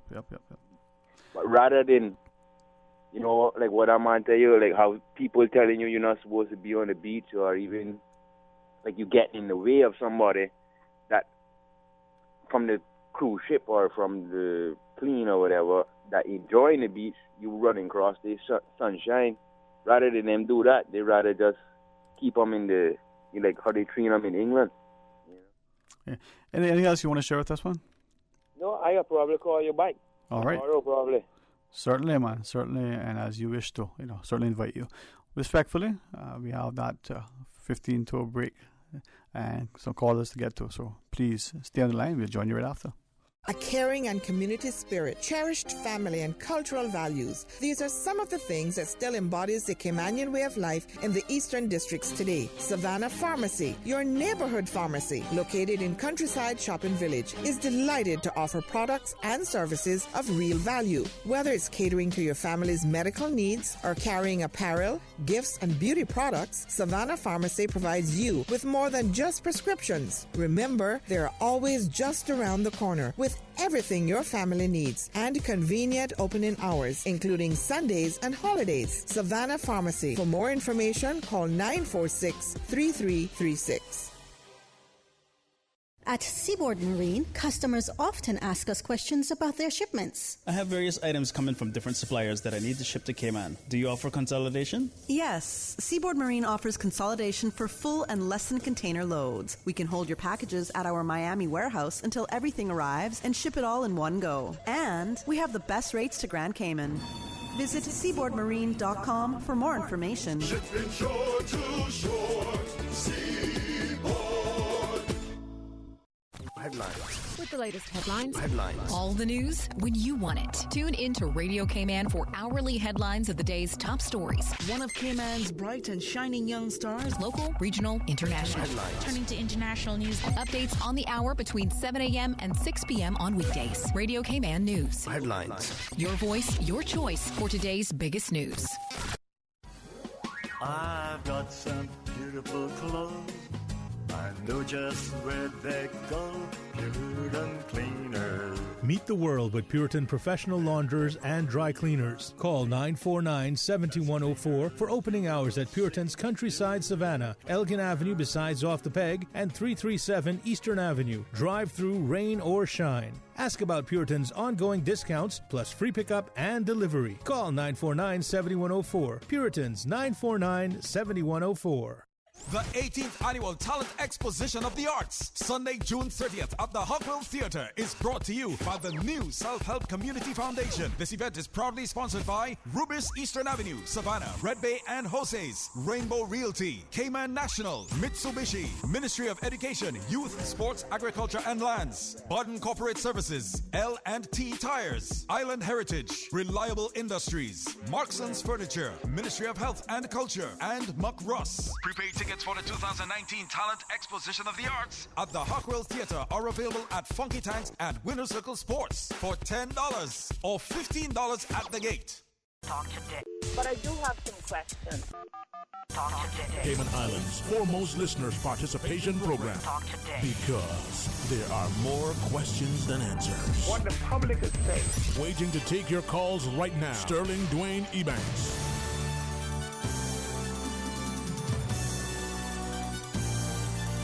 Hey, good afternoon and welcome back to Talk Today. Thanks to Miss Susan. You know, she's making my day look brighter because no windows in here. But when I look outside, I'm thinking, she says, just use your imagination. Pretend you're on a mountaintop looking out over, you know. And she gives me all the good sights. So callers online, right, Miss Susan? All right, let's go to our phones. Welcome. Thank you for sharing. Good afternoon, Dwayne. Hey, Mr. Ambassador. How are you today, man? Not good. Oh, man. Sorry to hear that. Let's make it better for you. Flooding in the airport, not looking good.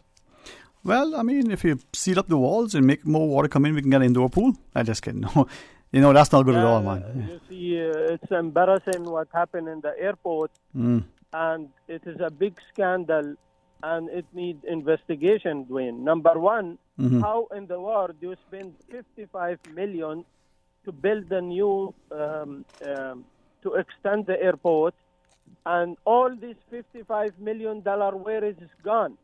When the roof of the airport start leaking water and the whole passenger, where the passenger check-in, flooding water inside, outside the airport, it is a disaster and it's embarrassing. In other countries, if in North Korea or South Korea, I think they will hang the minister for doing such bad job. And if in other countries, the minister will hang in modern and civilized countries, at least the minister will hand his resignation. And I'm calling in the governor of this country to do a proper investigation, and the attorney general of this country to investigate how this contractor did the airport, and he need to go to jail, this contractor, because this airport can't be, you spend $55 million and the first rain, it leak water. And But I hear you, and I understand this call for accountability. As a very good friend of mine reminds me often, accountability is sort of just another good way of saying, well, give me a reason for what you did when it comes to government. But maybe the call for jail is excessive.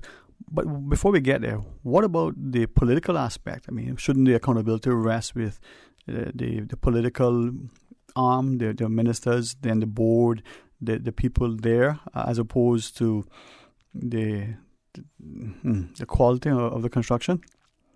Of course, the board, the head of the port authority there, the airport authority, the airport authority, the board, all of those people are responsible, and they need to be investigation to bring who is really responsible, and he have to go to pay for the wrong he done. Could that roof, could that ceiling collapse in the passengers, right? If the rain, that is not a hurricane, but if, God forbid, a bad hurricane happen, that airport will be flying pieces. That means there is some kind of corruption happen there. And today, the most thing surprised me that ex-member... I mean, I hear you, right? But it's before we even get to allegations of whether it was impropriety, corruption, even faulty workmanship and the like.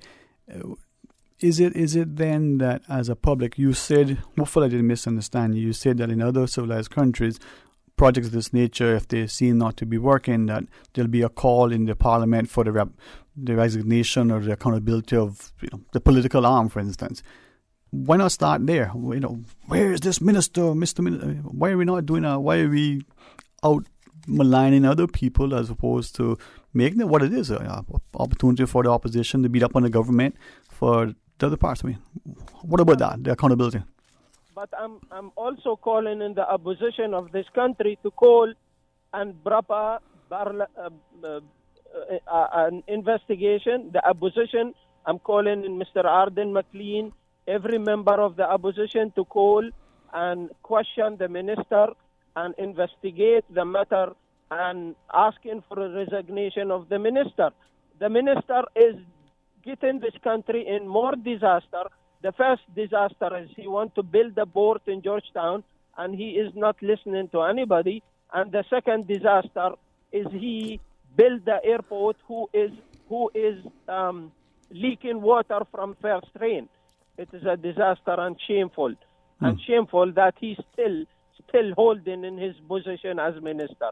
It's a disaster. In civilized countries, if he have respect to the people of this country, he should resign today before tomorrow. Well, maybe we haven't gotten to that point in our political evolution and maturity that is what happens. I hear you.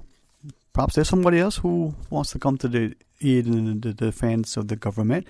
Maybe there's somebody else who wants to chime in and be supportive of what you're sharing. Thank you for your perspective. 949-8837, 1-800-534-8255, or you can call us on 949-6990, or you can WhatsApp 925-3261. But what is your thought? I'd like the caller prior. Is this a case where politically now we start to do what we have seen, whether in the UK or other jurisdictions? Hey, listen, when projects of this nature, of this magnitude, financially, the amount of money that is expended, but also strategically the importance of an airport, especially in Cayman like this, where it is on Grand Cayman anyway, our only international airport. Yes, we do have, the Charles Kirkconnell International on the BRAC, but is it that we should be, as we've seen and as the caller has shared, in other jurisdictions, certainly within the Caribbean as well, that there are calls by the political sort of pundits and the politically elected on the government to, hey, you need to account for this, you need to explain this, you need to now tender your resignation. Is that too harsh Or is that what should be par for the course?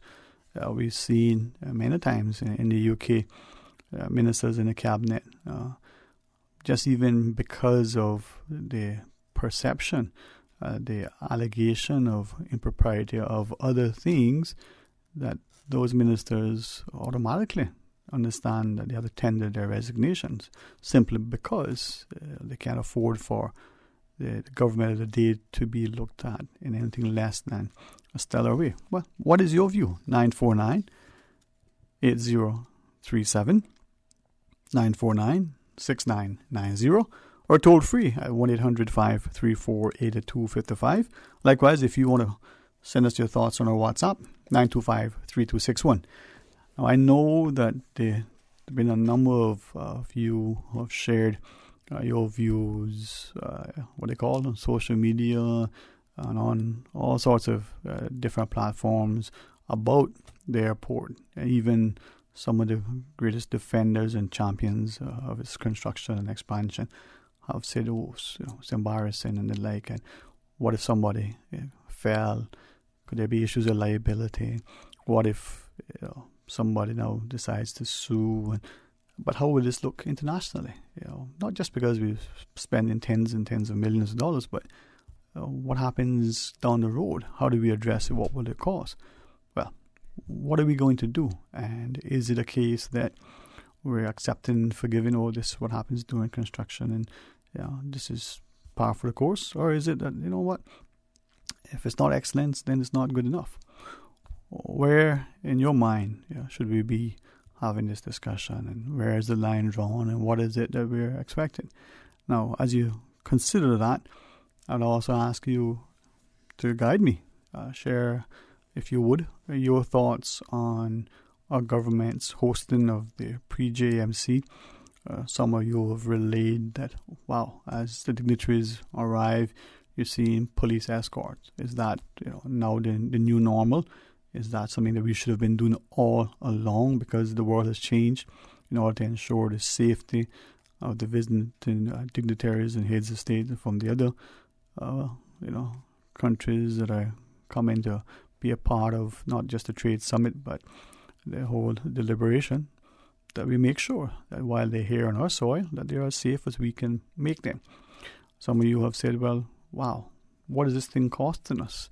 The receptions that we're hosting, are we paying for all of the visiting sort of heads of state that are coming, as they're being termed, with housing, feeding, clothing, and all other things that go with it? Is that how it's done? And if so, well, what is it going to cost us? Do we have that kind of money to spend? If we do, should we be spending? Or is it like some of you said, big deal, doesn't happen that often, so we should spend the money and get on with it. No harm, no foul. Well, be interested to hear from you. Or you may be like a lot of us. Don't know, don't care, not interested. Again, we all have a different perspective. 949-8037, 949-6990, or toll free at 1-800-534-8255. We have our news. As I take my cues from Ms. Susan, the phone lines are there, and when we come back, we'll hear from you. Stay tuned for Talk Today.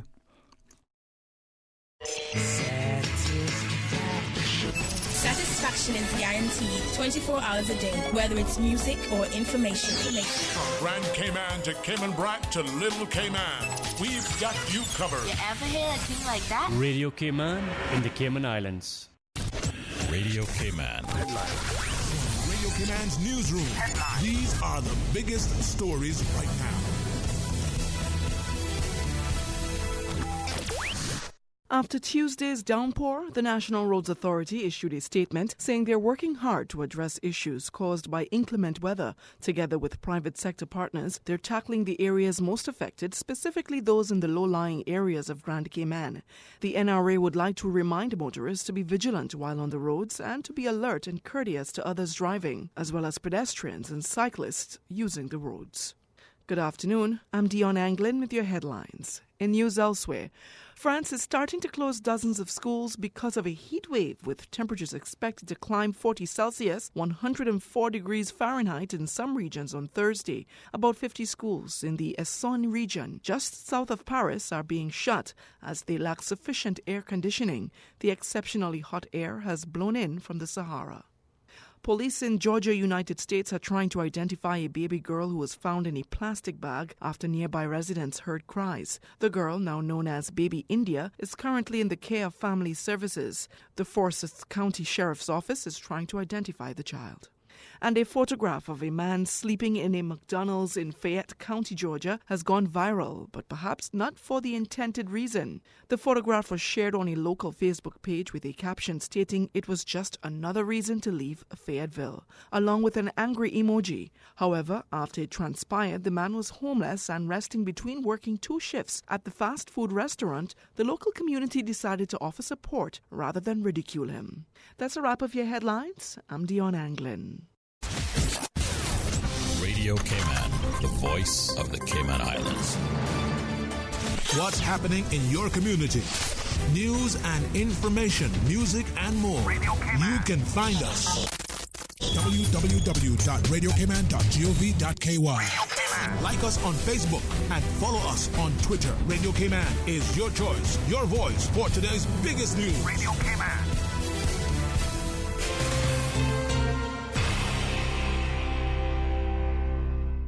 Talk today. But I do have some questions. Talk today. Cayman Islands' foremost listeners participation program. Talk today. Because there are more questions than answers. What the public is saying. Waiting to take your calls right now. Sterling Dwayne Ebanks.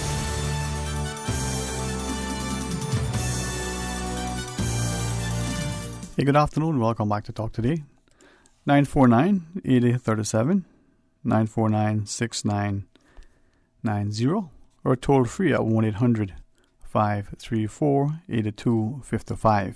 It's open line as we invite you to call and share your thoughts with us. Give us your perspective on what you shared. Now, it's the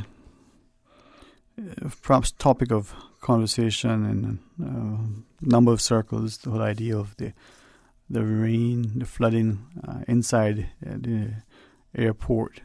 Number you have sent pictures as you travel, when you're leaving or arriving, and you had to, on the inside, not just getting to and from the planes, but on the inside, whether the departure or the arrival lounge.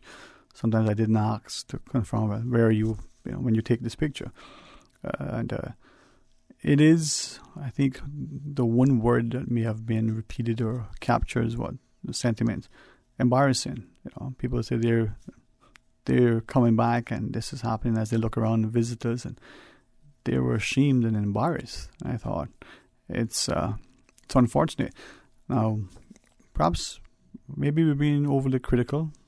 I said that to somebody the other day in relation to something else, and they say, "Oh, you would say that because you're a defender of the government." I guess in a sense, yes, because it is our government. It doesn't matter whether we voted for that particular minister or that person who's elected to be one of the 19 in the Legislative Assembly. The government of the day is the government of the day. We want them to have as much success as possible, because when they fail or they get it wrong, it's going to affect us. Not because money may be spent and not get the most value for it. Not just because the policy may be one that is irreversible in terms of its consequence, or the program may not be as effective. We're all going to be affected by it. So should we not, hope, pray, and work as hard as we can to make that consequence as positive and as long-lasting as possible? Now, if you're inclined to say, listen, I don't like the vision the government is on or that particular politician, hey, organize yourself, become in a very civilized way, and perhaps find a way to, say, challenge and champion the course so that our democracy is robust and healthy. Perhaps if you can start first by reaching out to the government, to the politician, and say, listen, have you considered this? Why not this in addition to that or instead of that? So that it's not this vitriolic, divisive, very, acrimonious approach, but one that is as instructive and as inclusive and as beneficial as possible. Hey, some of us love politics more than others, but at the end of the day, we're all impacted and affected by what happens here. Now, with the sort of upcoming approach to many things, the consideration and discussion by some, not only as we've seen in the Foreign Affairs Committee in the UK Parliament, but even on our own shores for a number of years, and increasingly so through different industry associations, the consideration of those people who live and work here who are not Caymanian. I'll give us an example, just a reminder someone shared with me, already a few times this week. One, the Chamber having not long ago, as part of its sort of agenda for the year of the sitting president then, that they would look at the underemployment of work permit holders, not just the unemployment of Caymanians or the underemployment of Caymanians, but the underemployment of work permit holders. Now, should that not be a focus? Or you may say, well, why should it be? Likewise, in the UK, Foreign Affairs Committee, the question of, well, for those people who live and work and are residents within the overseas territories, why should they not be allowed to not only vote but stand for the election? Now, you think that discussion is going to go away anytime soon with the visit now? And we've seen some of our members of the Legislative Assembly having discussions. Will that be raised? And if so, will it ever come to some sort of proper resolution whereby either A, it's decided that should be an issue for the territory and people who are not citizens can't occupy office and can't vote? Or will it be, hey, you know what? If you're there for a period of time, 3 years, 5 years, 10 years, 15 years, you're automatically not only eligible to vote in the country's elections, but you can stand for election. Now, you might think the answer is very simple. You may say, no, that's a difficult one. But if we don't have the conversation to find a way that, positions us to be a society that is still socially stable and harmonious, and if we want that we become a socially stable and harmonious society, because no matter how much money we have, no matter our investments, do you not want to live in a place that is safe and secure? Now, equally, many of us are more interested in how much money we're going to make and how much money we have in the bank, and how we are perceived financially and whether we're considered wealthy or otherwise. The recent proposal, just the word that a fellow shared with me yesterday after the show, of an iconic tower, just that phrase he found to be most offensive. Then as he reads some of the things that are published as press releases and talks about, putting Cayman on the world stage, he's wondering, is that the next thing? Hopefully I recall exactly how he put it, on the front, to the society, and a derogatory, disrespectful way to position it. For others, not just the architects and the engineers and the designers and those people who are looking at the limited land space, they're saying, it's about time. We need to be doing these things, not just for commercial buildings, but even for residential structures. We look at land usage. Now, how will that happen? Will a building that is 150 stories tall be a building that you want?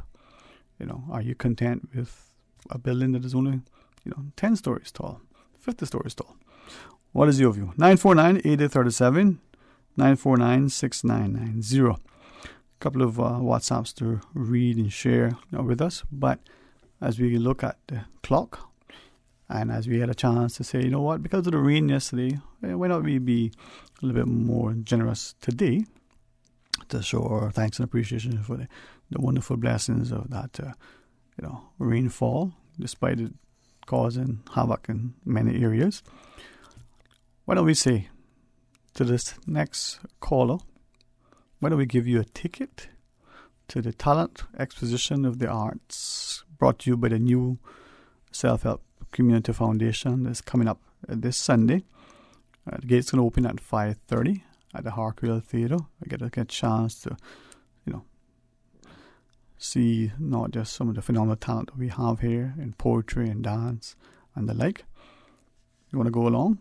You want to buy a ticket ordinarily? Well, you can buy them beforehand at $10 a pop, or you can wait and add another $5 extra and buy them at the door for $15. So for that next caller, we'll give you a ticket. We'll see if we can swing another one or two before the show is out. But for today, the next caller, 949-8037, 949-6990. And if you want a ticket to the Talent Exposition of the Arts coming up this Sunday at the Harkwell Theatre, on behalf of our partnership with the New Community Self-Help Foundation, hey, why don't we say it to you? Here's a little thanks and appreciation. You may want it for yourself. You may want to pass it along to somebody else that you think would enjoy a wonderful evening out. Hey, Monday is our holiday as we celebrate our Constitution. So it might be an opportunity to enjoy the evening and not, hopefully, have to worry about being rushed to get up in the morning, even though the evening is not going to go on too late. But many of us still see, Monday through Thursday as well as a Sunday evening as a school night, despite that we've probably been out of school for 50 years or more. And so after a certain time of the evening, we like to be home. But Monday is a holiday. You may not have that sort of mental anguish, and you can go along to the Harkwell on Sunday evening, 5:30, with your ticket in hand. Perhaps you'll buy a couple of extra to be supportive and take some others along with you. So to that next caller, if you want a ticket, just give us a shout, and we will be more than happy to share that with you. Now, Miss Susan reminds us the final break, and if you want a ticket, call. We're happy to share with you. 949-6990 or 949-8037, or toll free at 1-800-534-8255. Stay tuned for Talk Today. Need more control and convenience at your fingertips? Well, you can now manage your Flow account when you want, where you want, and the ways you want with the new and improved MyFlow web portal. View balances, pay bills, top up and activate add-ons, and more, all from one convenient place. Visit myflow.discoverflow.ky and use your Flow ID or download the MyFlow self-care app to get started. Skip the lines and enjoy control and convenience with the new and improved MyFlow web portal. Visit discoverflow.ky for more. Discover your purpose. Unleash your potential with U.S. Grammy-nominated gospel singer and motivational speaker, 22-year-old Jacqueline Carr, and local youth talent at Gospel Fest 2019. Lions Center, Sunday, June 30th, 6:30 p.m. Tickets $15 pre-sold. Performing Billboard hits, You're Bigger and You Will Win.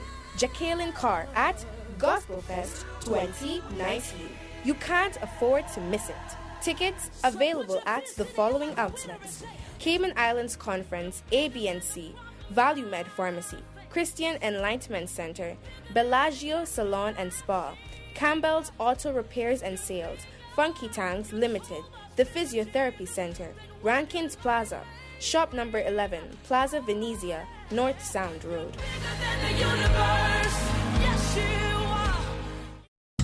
Be sure to tune in every Tuesday and Thursday at 7:30 a.m. for The Business Buzz with Sabrina Turner. Brought to you in part by insurance agents Michael Webster and Denise Brown from Cayman Insurance Center, specializing in life and property insurance. Don't take chances with your family's future.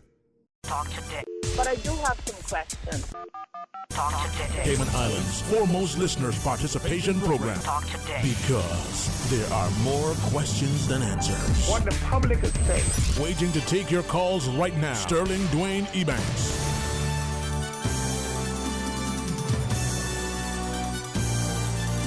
Hey, good afternoon. Welcome back to Talk Today. 949-8837 or 949-6990. Couple of WhatsApps. Thank you so much for listening and sharing. A few of you have sent pictures over. Some of you have questions. And this one says, the airport roof seems to be missing. It seems to have a cloth roof on the airport. This one, as I read it, it writes and says that, says, good afternoon. It's very sad to see what's going on with the new airport. It says, number one, when you're building a house, you have to make sure you have a good foundation. And you have to make sure that you have a good roof. Because if you don't have a good roof, you don't have a house. And if you don't have a good foundation, you don't have a house. So say somebody has to, be accountable for what's going on with the airport. How can you build an airport and use canvas? So this is waiting now for a disaster to happen to our airport. So we just had 2 hours of rain and we don't have any hurricane yet. So what's going to happen, And what's going on when we spend over $50 million? Perhaps it was better to keep the old airport than spending all of this money. And look what's happening. Really sad to see. So many people probably recognizing that how do we address it? And I'm sure, very confident that we'll get a resolution that is satisfactory to all of us. Now, if we don't, is it on us as voters, as elected members of the Legislative Assembly, as the wider community, because we're not seemingly actively informed and involved in ensuring that there's a level of accountability? And as I've been reminded, that we read and interpret that as, hey, given reasons and justification for why the government is doing or has done what is either doing or has, end of the day, the government needs to come forward and say, hey, this is it. That's the element of accountability. Well, your thoughts. 949-8037, 949-6990. Or 1-800-534-8255. Likewise, you can WhatsApp 925-3261 and share your thoughts. Now, it's interesting, times in which we live. Certainly there's a lot happening globally as well as locally. Certainly evident when things are changing and when things have changed. The idea at the end of the day is, are we driving this change? Are we actively involved and informed, and are we ensuring that it's going to be healthy change, that things we're doing are, the words we use, sustainable? Are they beneficial? Are they benefiting as many people as possible for as long as possible? Or is it that we expect, people are going to do what they do for their own benefit, not expense of others, and it's just first to the punch, as it were? Well, depends on your perspective. Hey, 949-8037, 949-6990, or 1-800-534-8255. If you want a ticket for the Talent Exposition of the Arts, hey, brought to you by the new Self-Help Community Foundation this Sunday at the Harquail, got a ticket here for you. Happy to share with you. And you can use it. You can buy some more and take friends and family with you. You can say to a friend, hey, listen, you know what? Have this ticket. Won it on Radio Cayman. And if you wish to go, we know you like the arts, you want to get a chance to see, the dance and hear the poetry and the like. Good chance to go out. Some of the phenomenal talent that will be, performing that evening. Just reminds us that we have a lot here. Just like we do in academics and athletics, we have it in the arts as well. What's on your mind? 949-8037, 949-6990, or 1-800-534-8255. Now, I read this WhatsApp earlier, and I was looking at it again during the break, and as I read it again, I'm wondering how do we sort of, relay some of these messages that some have shared at times. And as I read this message again, this person says, you may not be able to read this like it is, not because it's not written well, and not because it's laden with expletives or the like, but just that perhaps some may be offended. No, not just because it may be truthful, and that may be seen as a defense to anything or defamatory action, but the question is this a time where you share that or not? Let me mull it over for a second as we go to our phones. Good afternoon, welcome. You're on Talk Today. Good afternoon. Afternoon, sir. How are you? Fine. My name once again is Neil F. Levy. Mr. Levy. Yes. I want to share some very good and sensible and important ideas with the population of this island. Yes, sir. Not just the Caymanian people, but all the people that live on this island. Because for a good while now. You know, I've been involved in politics. It's from Jim Borden time until now. And I don't see a lot of prosperity for my people and for the so-called class on this island. I see a whole bunch of wasteful spending, foolish ideas, embarrassing things being done by government after government. Yet, a thing called poverty is still lurking over the heads of my people. I'm talking about eliminating poverty, stop wasteful spending, like that fiasco with our airport, with our supermarket clean, and the mosquitoes that's supposed to have sex with other mosquitoes. And worse, they already spent $9 million for ideas about offside bay docks. And the boat can't stay there in the Northwestern. So we need to get on top of these idiotic members of our government that is not doing the right thing for our people, not eliminating poverty, not in the direction of making the island better, but making us an international embarrassment. We need better leadership. Hopefully, we will get it soon. Yes. Out of ignorance, a leadership out of bias and chaos. Our people deserve a lot better in these times. And me, Leslie, we will talk to you again, people. I have a lot to say. Thank you very much, Mr. Levis, sir. Very much appreciate you sharing with us. As you go to the other line, we invite you to call and share your thoughts with us. 949-6990 or 949-8037. Likewise, you can call us toll free, 1-800-534-8255, or you can WhatsApp 925-3261. And looking at that WhatsApp again, and so I was listening to what the previous caller was sharing, reading what this person messaged, and I'm wondering, where is the public and our level of not only insight but objectivity, or where is that desire for accountability and responsibility, not only on the part of those in positions of power and authority, but are we as voters, as citizens, as members of our community, equally seeing that there's a level of accountability on our part? Are we involved? Are we taking time to comment on legislation? If something is proposed by an industry association or by a government, do we look into it and make a comment? If we don't think that 6 weeks or 6 months is a sufficient time frame to evaluate something, are we, one, making sure that there is ample time? Two, are we actively involved?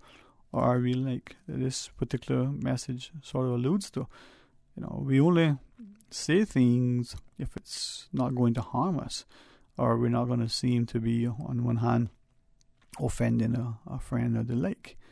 Now, right is right and wrong is wrong, we're told, as this person writes. But it's only because it's right because you say it's right. 949-8037, 949-6990, or toll free at 1-800-534-8255. Likewise, you can send us your thoughts on our WhatsApp, 925-3261. Now, interestingly, as you sort of look at some of the things that are happening, and again, I look at some of the comments from this particular message, we know that, almost on a regular basis, as the rains roll around, that there are areas that are more prone to flooding. This message talks about, we blame whether the drains are cleared and clean prior, or whether they're working properly and the like. But are we willing to do more? Not just the expenditure. This message talks about the issue of our expenditure on certain things. Is it to impress people? Do we look more at the programming, the things that we're doing, or is it the buildings that we have sort of constructed as a way to say, look, beautiful building, but what goes on in that building? And this particular one reference is, for instance, a church. Church builds a nice, wonderful, brand new sanctuary. Now, can that, in a sense, as this person writes, will that mean that those who worship in that new sanctuary are going to worship better, going to get more spiritually inclined?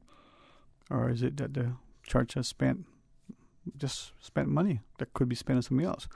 Would a tent, would a tree, this person writes, serve the same purpose in terms of spiritual nourishment and development? Now, some of you would answer one way and others would quickly disagree. But as I read and reread what was written, perhaps the point in that is that, where is it that we see the substance, or where is it that we should put our investment of not just the money that is spent, but the time and commitment to improve and to develop that thing. 8949-8037 or 1-800-534-8255. Tomorrow, as part of a continued discussion and partnership with the Cayman Islands Boxing Association, we'll have a chance to chat with them about some of the upcoming bouts Saturday evening, some of the ladies' bouts, as well as the visiting male boxers. We got a chance to chat about that. It's Saturday over at the Dwayne Ebanks Boxing Gym. Good time to, if you like amateur boxing, good time to see not just the progress, but the ever-increasing opportunities of a very small populace to avail themselves of a very wide and varied evening out to whether sports, because right next door the Legends football match is ongoing, and again, sometimes on weekends there seem to be a lot of things happening at the same time. Sometimes not enough, but there it is. And at 1 p.m. tomorrow, MLA Mr. Kenneth Bryan will be our guest. It's been a very long time that we had the good fortune of being able to have him join us as a guest in studio. I'm grateful that he's been able to take the opportunity to be with Mr. Art on a perhaps more frequent basis. And Mr. Art serves, I think, to many of us, not only in his capacity when he was Cabinet Secretary or Chief Immigration Officer, but as a senior civil servant, as an educated individual, to be able to impart his knowledge and his experience and his wisdom and his counsel. And that's what builds our society, and we can benefit from people like that as well. So we invite you to come back tomorrow for more talk today, right after the midday news and midday meditation. Now, I haven't seen outside in a while, so is it raining outside, Miss Susan? Maybe it's only raining in some parts, maybe on the inside of the airport. Nah, that's not funny, Miss Susan. She says no. Not even inside the airport, she says, it's not raining there anymore. It's all taken care. She didn't say that. No, someone sent me a picture of what looks to be some sort of pumping truck, like taking out stuff. And it's just, I can't get over the amount of comments where people have said, just embarrassed. Well, perhaps it's because we take so much pride in our country that we don't like things that look bad on us, and we believe that because we spend a lot of money on something, it needs to be a certain way. Well, I'm not a big drinker, but I'm told by some people the $10 bottle of wine sometimes tastes better than a $1,000 bottle. But I guess, I'm not sure. I've never had a $1,000 bottle of wine. Probably won't either. I don't know if I'll eat the $10 bottle either, but we'll see how that goes.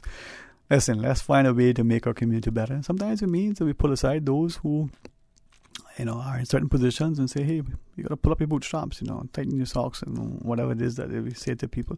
Other times we say, you either lead, follow, or get out of the way. But then we got to be willing to step in the gap too, because what I say, if you don't know where you're going, any road will take you there. And you certainly don't know where you come from. How can you really know where you're going to go? All right, well, tomorrow, God's willing, 1, if I'm alive, and 2, if there's a job to come to, I'll be here. Trust that you will as well. Join us, not just for a discussion with our friends from the Boxing Association, but as we welcome MLA Kenneth Bryan to be our guest in studio for an hour-ish, or as much time as he has. And we'll take it, as they say, as best as we can in stride. Now, stay soon. Susan's going to be singing some songs for us. Right, Susan? She's going to play. No.